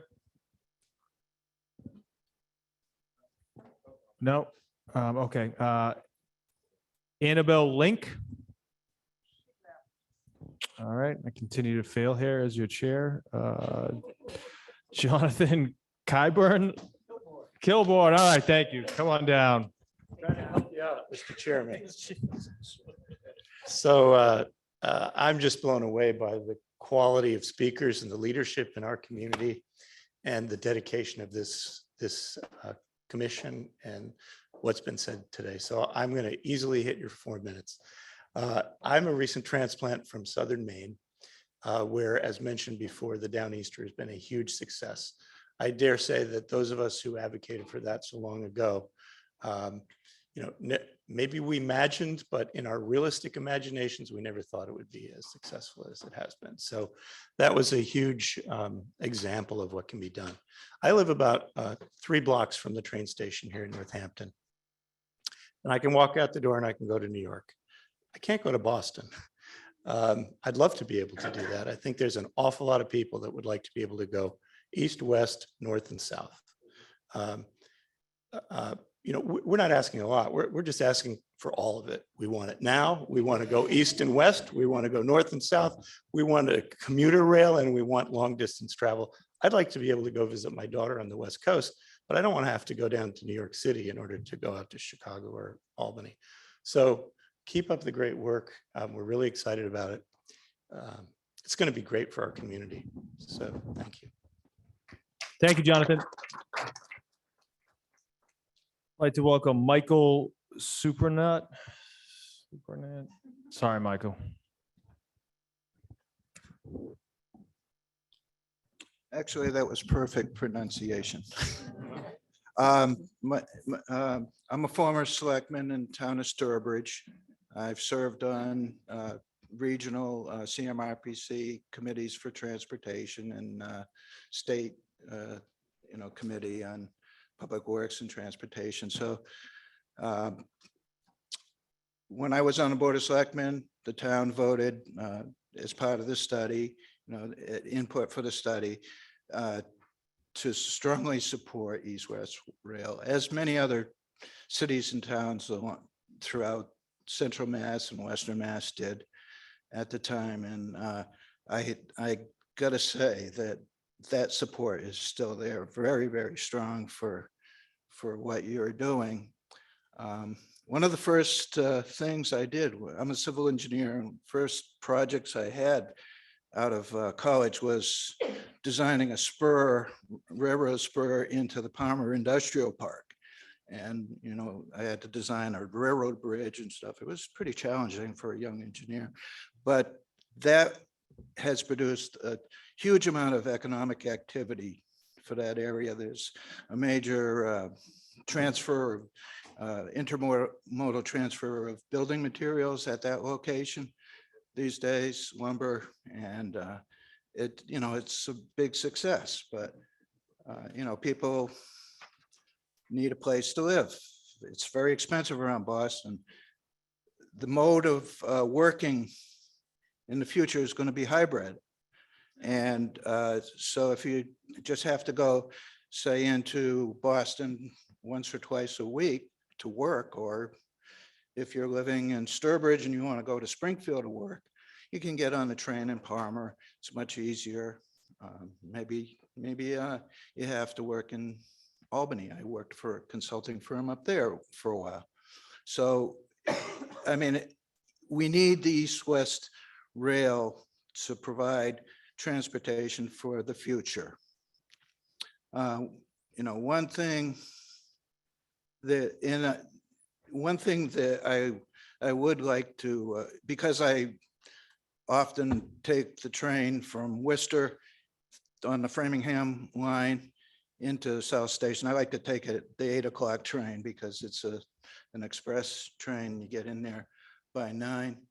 But one thing I have observed is I don't think it's the number of platforms at South Station that's the issue. It's the approach coming in is very difficult.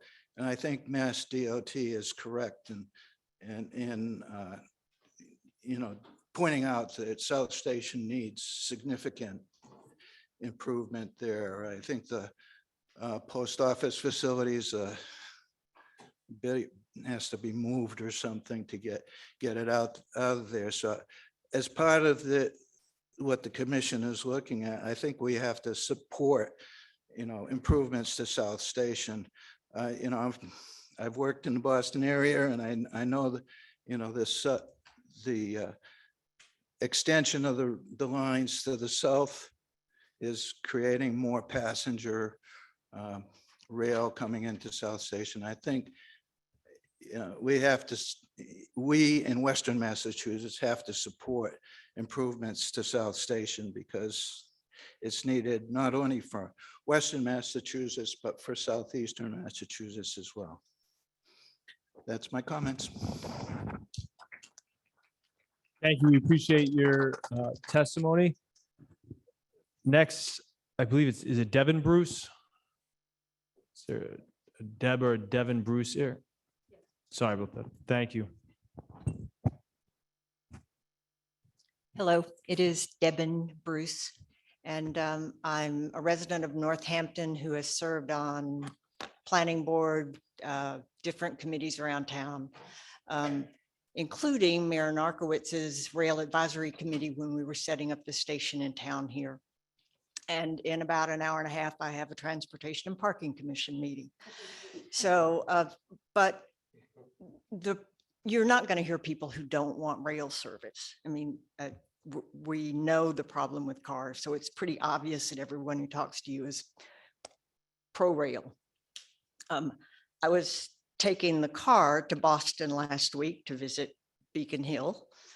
2 weeks before that, I took the train to New York and walked to the station. And these are the experiences you're hearing. Excuse me. But the piece that you haven't heard is the concern that I have for the safety of rail transportation. It's been in the news. I don't want to tell you horror stories. That's not my point. But I do notice things about the rail system here in Western Mass.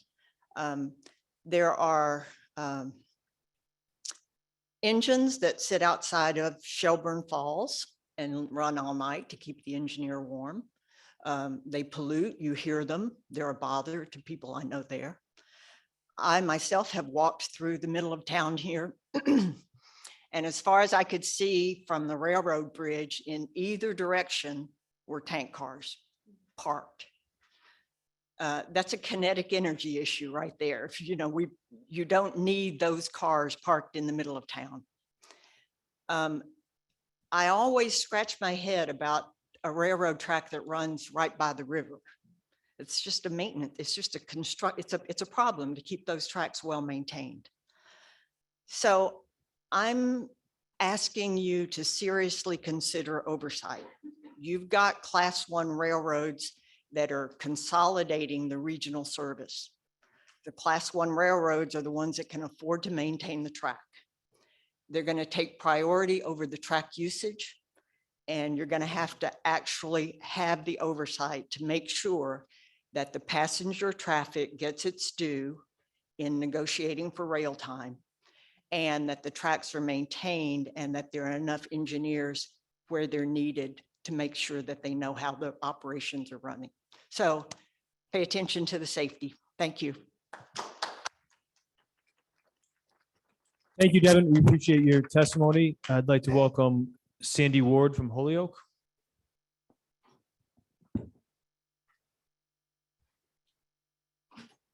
Sandy Ward, thank you very much for these hearings. I've attended many pro-rail hearings over the 27 years I've lived in the area. I live in Holyoke. And I'm very impressed to see the progress that's been made. But I heard the word advance, that we were advanced. I just came from 8 days in London. 2 days ago, I came in. I rode the tube, I rode the buses, we aren't advanced. It's hard to even think that we're in the same century as what I was seeing there. When I'm waiting for a bus, the intervals are 1 minute, 3 minutes, 5 on the sign that there will be one bus in 1 minute, a different one choice. With the tube is the same thing. London's different than Holyoke, I know, but I think let's go forward faster, please. Thank you. Thank you, Sandy. I'd like to welcome David Erickson. David, are you still here? All right. That's another tough one to read. Theodore. Okay, there we go. Coes. Thank you, Theodore.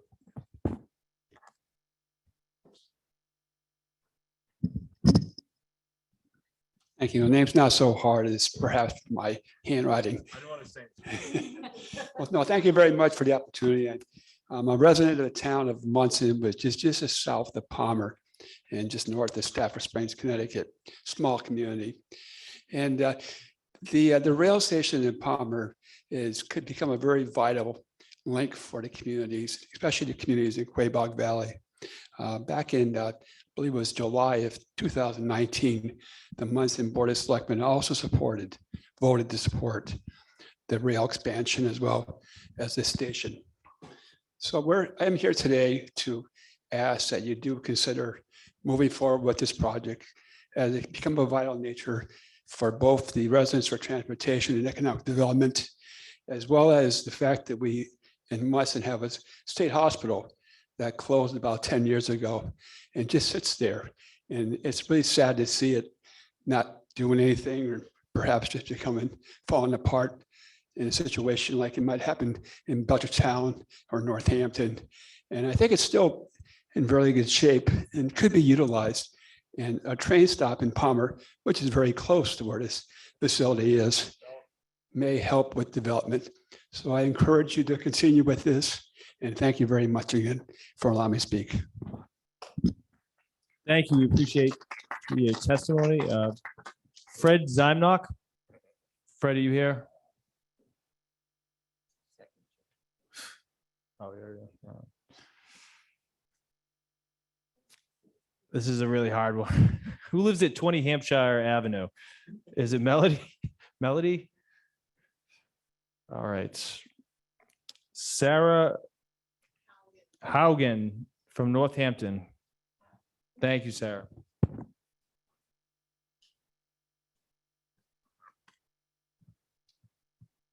Hi, I'm just a citizen here in Northampton and I've grew up in Boston, moved to Amherst, moved back to Cambridge, moved back to Northampton, and I've been here since 2001. I've never owned a car in my life. My parents relocated here without cars, and my partner didn't have a car. And I'm very excited about this project. Hope it continues to go through in whatever ways possible. I do want it to be tied in, like lots of people have said, with the bus system. It feels like once we decide to do the train, the bus falls down. It's like, and they've closed the Peter Pan station here. There's less buses. There's not the stop, but the station. So you can, but there's a lot less buses. And they also go to Hartford before you go to Boston now. My daughter is now a Hampshire college student and the 5 college bus has fallen off. So they've hired a limo service. Sometimes it's over almost 3 hours for her to get back on the weekends to Hampshire College. And we live 18 minutes drive away. Also means they can't do shopping in town or besides classes. I'm very happy everyone is here. Everyone who also doesn't have to be here, who's come, it's really fantastic that you're here. And this is something that's so important to me. I drive all my friends crazy talking about public transportation all the time, because we did have it better in Boston and we had it better in 2001 when I moved here. It was more accessible and it's less now. So I want these improvements and I, like the other person said, I want all of them now. So thank you. Thank you, Sarah.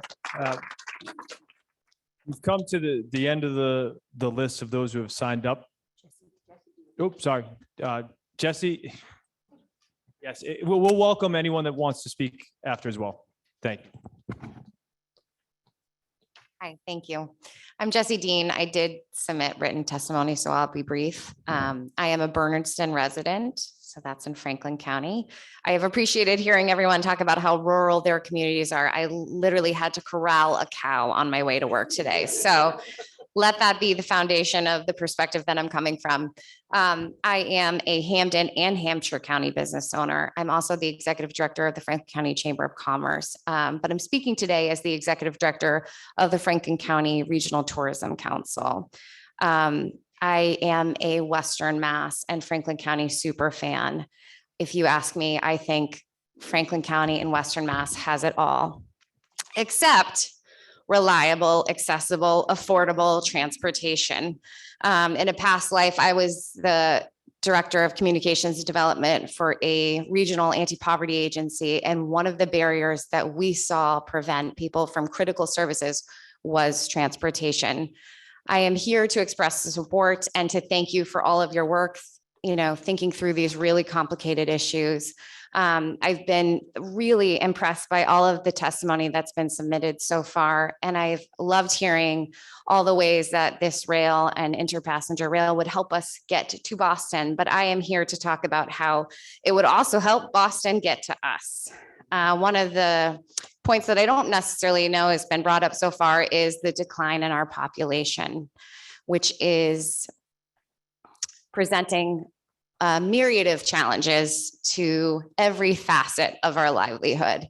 I cannot impress that enough. We have to work to increase our population. And I see this as an opportunity to do just that. I was glad to hear Jay mention Worcester.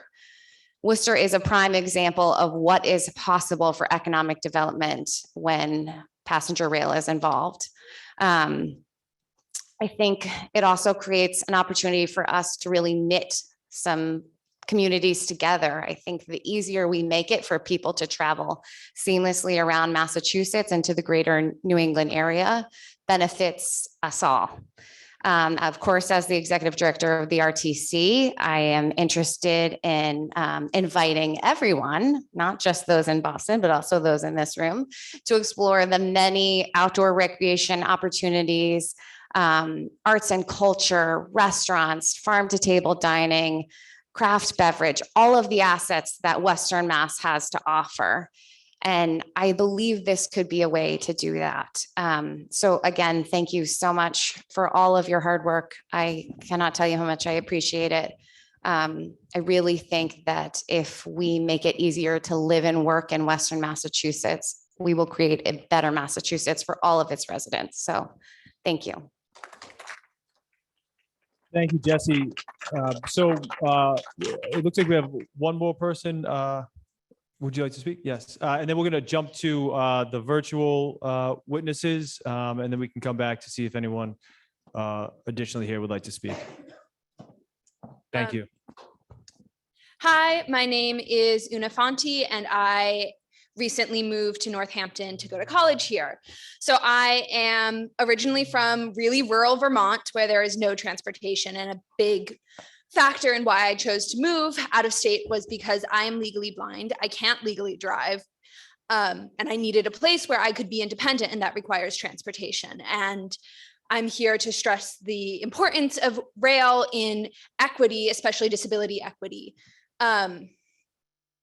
By expanding rail lines, especially which stop in small towns, you increase access to those without cars, be it because of disability or income or just environmental reasons, to all of the great resources the state has to offer. And it's also an essential thing. I've had to forego medical appointments because I can't get a ride there. And if we had trains that stopped in small towns with hospitals, I wouldn't have had to do that. I would also like to stress the environmental importance of trains. Currently, 27% of US emissions are from transportation. In rural areas like Western Mass, those numbers can get up to as high as 40%. And that's because fundamentally our towns are designed to be driven in, not for people to use, walk, and live in. And by increasing passenger transit, especially in rural areas and small towns, we can encourage more environmentally conscious practices. And I would also like to stress the importance of collaborating out of state. Like I mentioned, I'm originally from Vermont, so getting home between semesters, I take the train and then have to drive an hour and 40 minutes. I got to find someone who's willing to take almost 4 hours of their life to get back home. And that's using a train. So thank you for your time, and thank you for all the work that you do. Thank you so much. We really appreciate your testimony and perspective. I'm going to turn it over to the virtual witnesses, and I'm just going to call this in order. Please just speak up if you're there. Nathan Chung, are you joining us online? Yes. Can you hear me? Yes, we can. Just it's kind of a big room here, so just try to speak up as loud as you can, but we can hear you. Okay, I'll try to speak loud. Thank you. I'm Nathan Chung. I live in Holyoke and I work in Northampton. I'm just speaking as a private individual, not as any kind of public official or any representative. I might say some opinions that's not maybe popular. I just want to maybe add some caution to the rail, especially the aspect of rail that connects the east part of Massachusetts to west part of Massachusetts. I'm personally more in favor of improving the local/regional transit in the Western Mass region, especially from Franklin County down to Hampden County. But I think one thing to consider is, so when we create an east-west transit connection, not only can people from Western Mass have an easier time going to Boston, it's the other way is true. And there is a very significant wealth disparity. I think in terms of income and housing prices, I think the difference is like maybe double between Hampshire County and Middlesex County, where Boston is located. And so, resources are always limited, funding is always limited. And I think if you got to prioritize, I would personally be more favor of prioritizing improving the rail transit in the more local region from Franklin to Hampden counties. And another problem is like some of the challenges the rural communities in our counties are facing is it's a lot of zoning. Houses are very spread out, neighborhoods are very spread out, and that might not be always a problem that even the best transit design can fix. It's more of how we restructure our cities. And so I just want to, I guess one last thing is there is an effective Boston to Hampshire or Hampden County connection. The one side effect that we might see is that a lot of people wealthier people from Middlesex County might buy up second homes or third homes. That has already happened in the Berkshires, as I know personally. That might happen. That's one unintended side effect of a really effective rail system, and that might have an adverse effect on the people living here who are less privileged, especially Holyoke, which is 60% rental households. That's actually a real emotional and potential concern. So I just want to, raise those concerns, and thank you very much for taking your time to create this event. Thank you, Nathan. We appreciate you taking your time to attend and to testify. I'd like to now welcome John Mickelduff. John, are you online with us? Yes, I am. Can you hear me? We can. Thank you, John. The floor is yours. Good afternoon. My name is John McElduff, and I've operated a business in Palmer, Mass. Since 2005. I live in Eastern Mass, within walking distance to this rail line, and can't wait to board the new train to Western Mass, hopefully in 5 years' time. I'm so excited that the study is over and the commission is starting the process to manage, operate, design, and build it. I would like to express my support for the people of Western Mass, to staff, the entity that would manage the new service, perhaps calling it the Western New England Passenger Rail Authority. I've met many talented people in the region that can recommend and staff such an entity. A local team would be best suited as managers, as they will be transparent in sort of a organic way, because they'll be reporting to their neighbors as well as government officials back in Boston. And they'll be able to focus on this single project versus busier entities like regional transportation authorities and Mass DOT. Connectivity to adjacent passenger rail is important.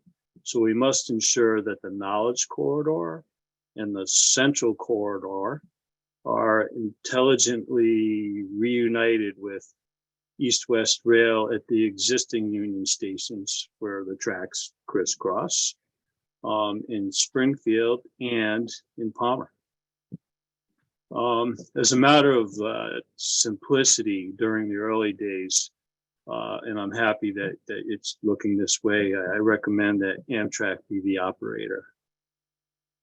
Since the project will only affect a few stations and will be simpler than similar efforts in Eastern Massachusetts, I suggest the project be delivered by the design build method rather than a design bid build deliverable. We can pick up a lot of time if we do this. And I think because it's a lot simpler, it's possible. Lastly, in yesterday's Boston Globe, past Massachusetts Secretary of Transportation Fred Salvucci reminded all of us the Commonwealth needs to have all its major projects shovel ready. I hope that the commission can make shovel readiness a gigantic component of their findings and final report and future east-west rail improvements. Thank you and good afternoon to all.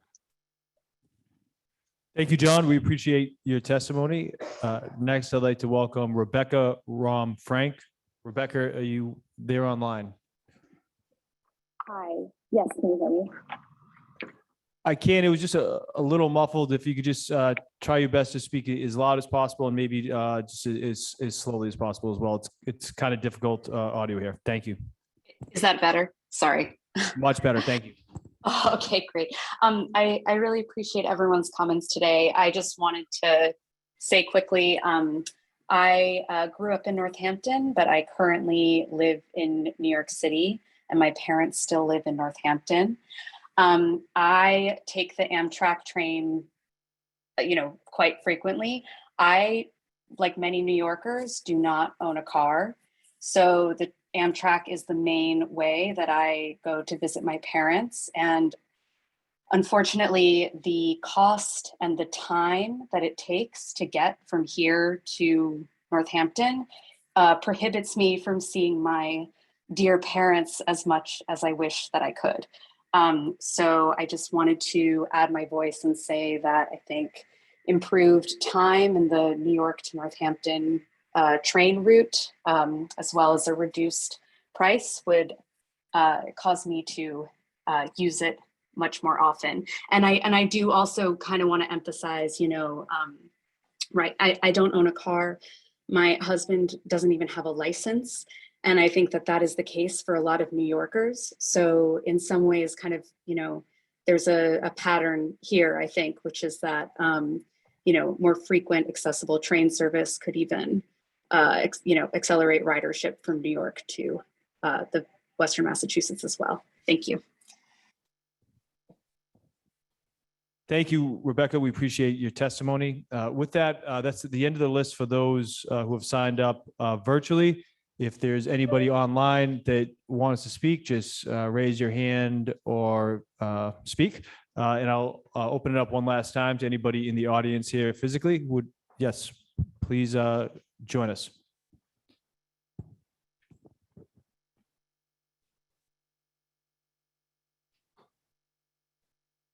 Hello, my name is Nina Fisher. I live in Amherst, Massachusetts. Well, we all live in Massachusetts. We moved out here within 7 years ago, and my spouse was still working in Boston.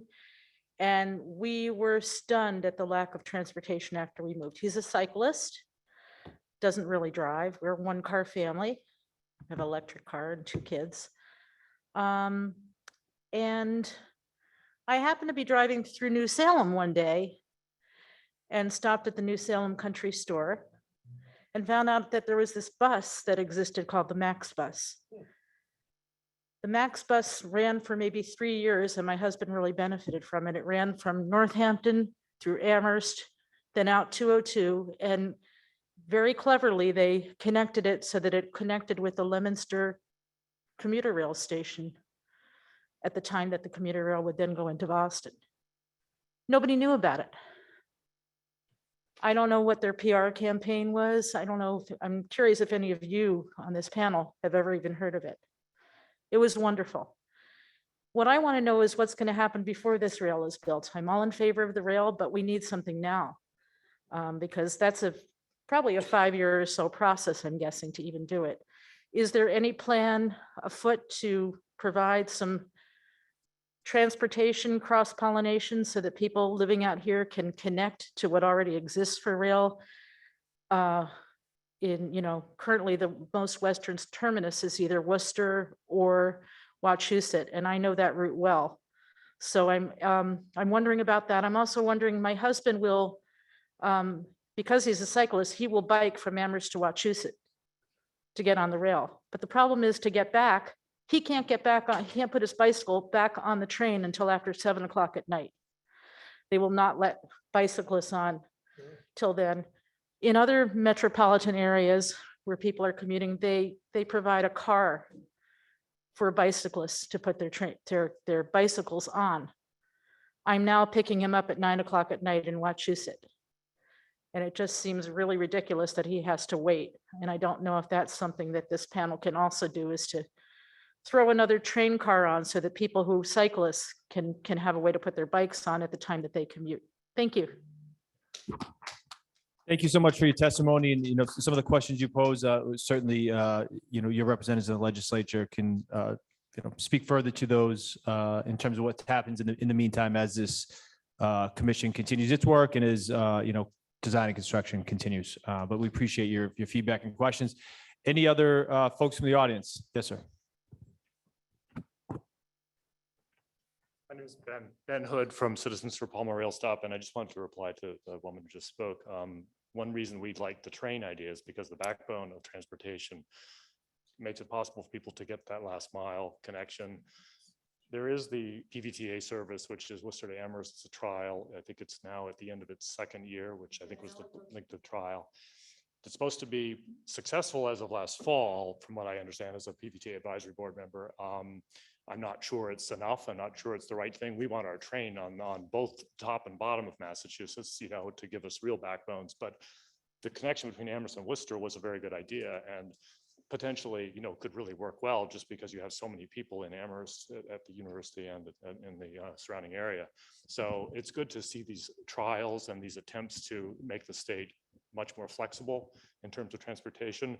And we need those kinds of things like buses and van services to connect to the train too. So we should never forget how much we need the whole gamut of transportation. And I hope that whatever is in charge of the trains is going to coordinate with all of the other services, the RTAs, public-private things, senior center vans, whatever it takes. The Quabog Connector, of course, is an example of this. They have also run a Belchertown dispenser route, which is slowly getting off the ground. Trying to connect cities and towns that are really small with some kind of fixed route service is very difficult, but actually it has a lot of potential. So I thank you for your investigation of trains, and I hope you keep in mind buses, vans, and everything else too. Thank you. Thank you. We certainly will. Any other folks wishing to testify? Yes, sir. This isn't so much a testimony, is it a question about process? I understand that the deadline for submitting a report is March 31st, which is, obviously imminent. Is that still the case, or is that kind of where do things stand? I No, guess. I appreciate the question. Very good point. So the deadline has been extended. So it's been extended to June 30th so that we can have time. Again, we have 2 more public hearings to conduct and also, a lot of time to put together the report. So we're not going to rush through this and just put your comments into the report. We're going to take our time and make sure that we get it right. And so you're still accepting public comments until through June, or is there a deadline sooner than that? Sooner the better. Sure. Yeah, we certainly welcome it throughout the process, but obviously we need to put some stuff on paper, and the sooner the better, as my co-chair has said. Any other questions or any of the testimony? Sorry. Wonderful. Well, thank you to all of our fellow commissioners for joining us here. We'll be reconvening at 6 o'clock in Springfield. And we thank you for taking all this time out of your day and your continued support of this project, of this commission. We please welcome back any written testimony as well as we move along in the process. Thank you.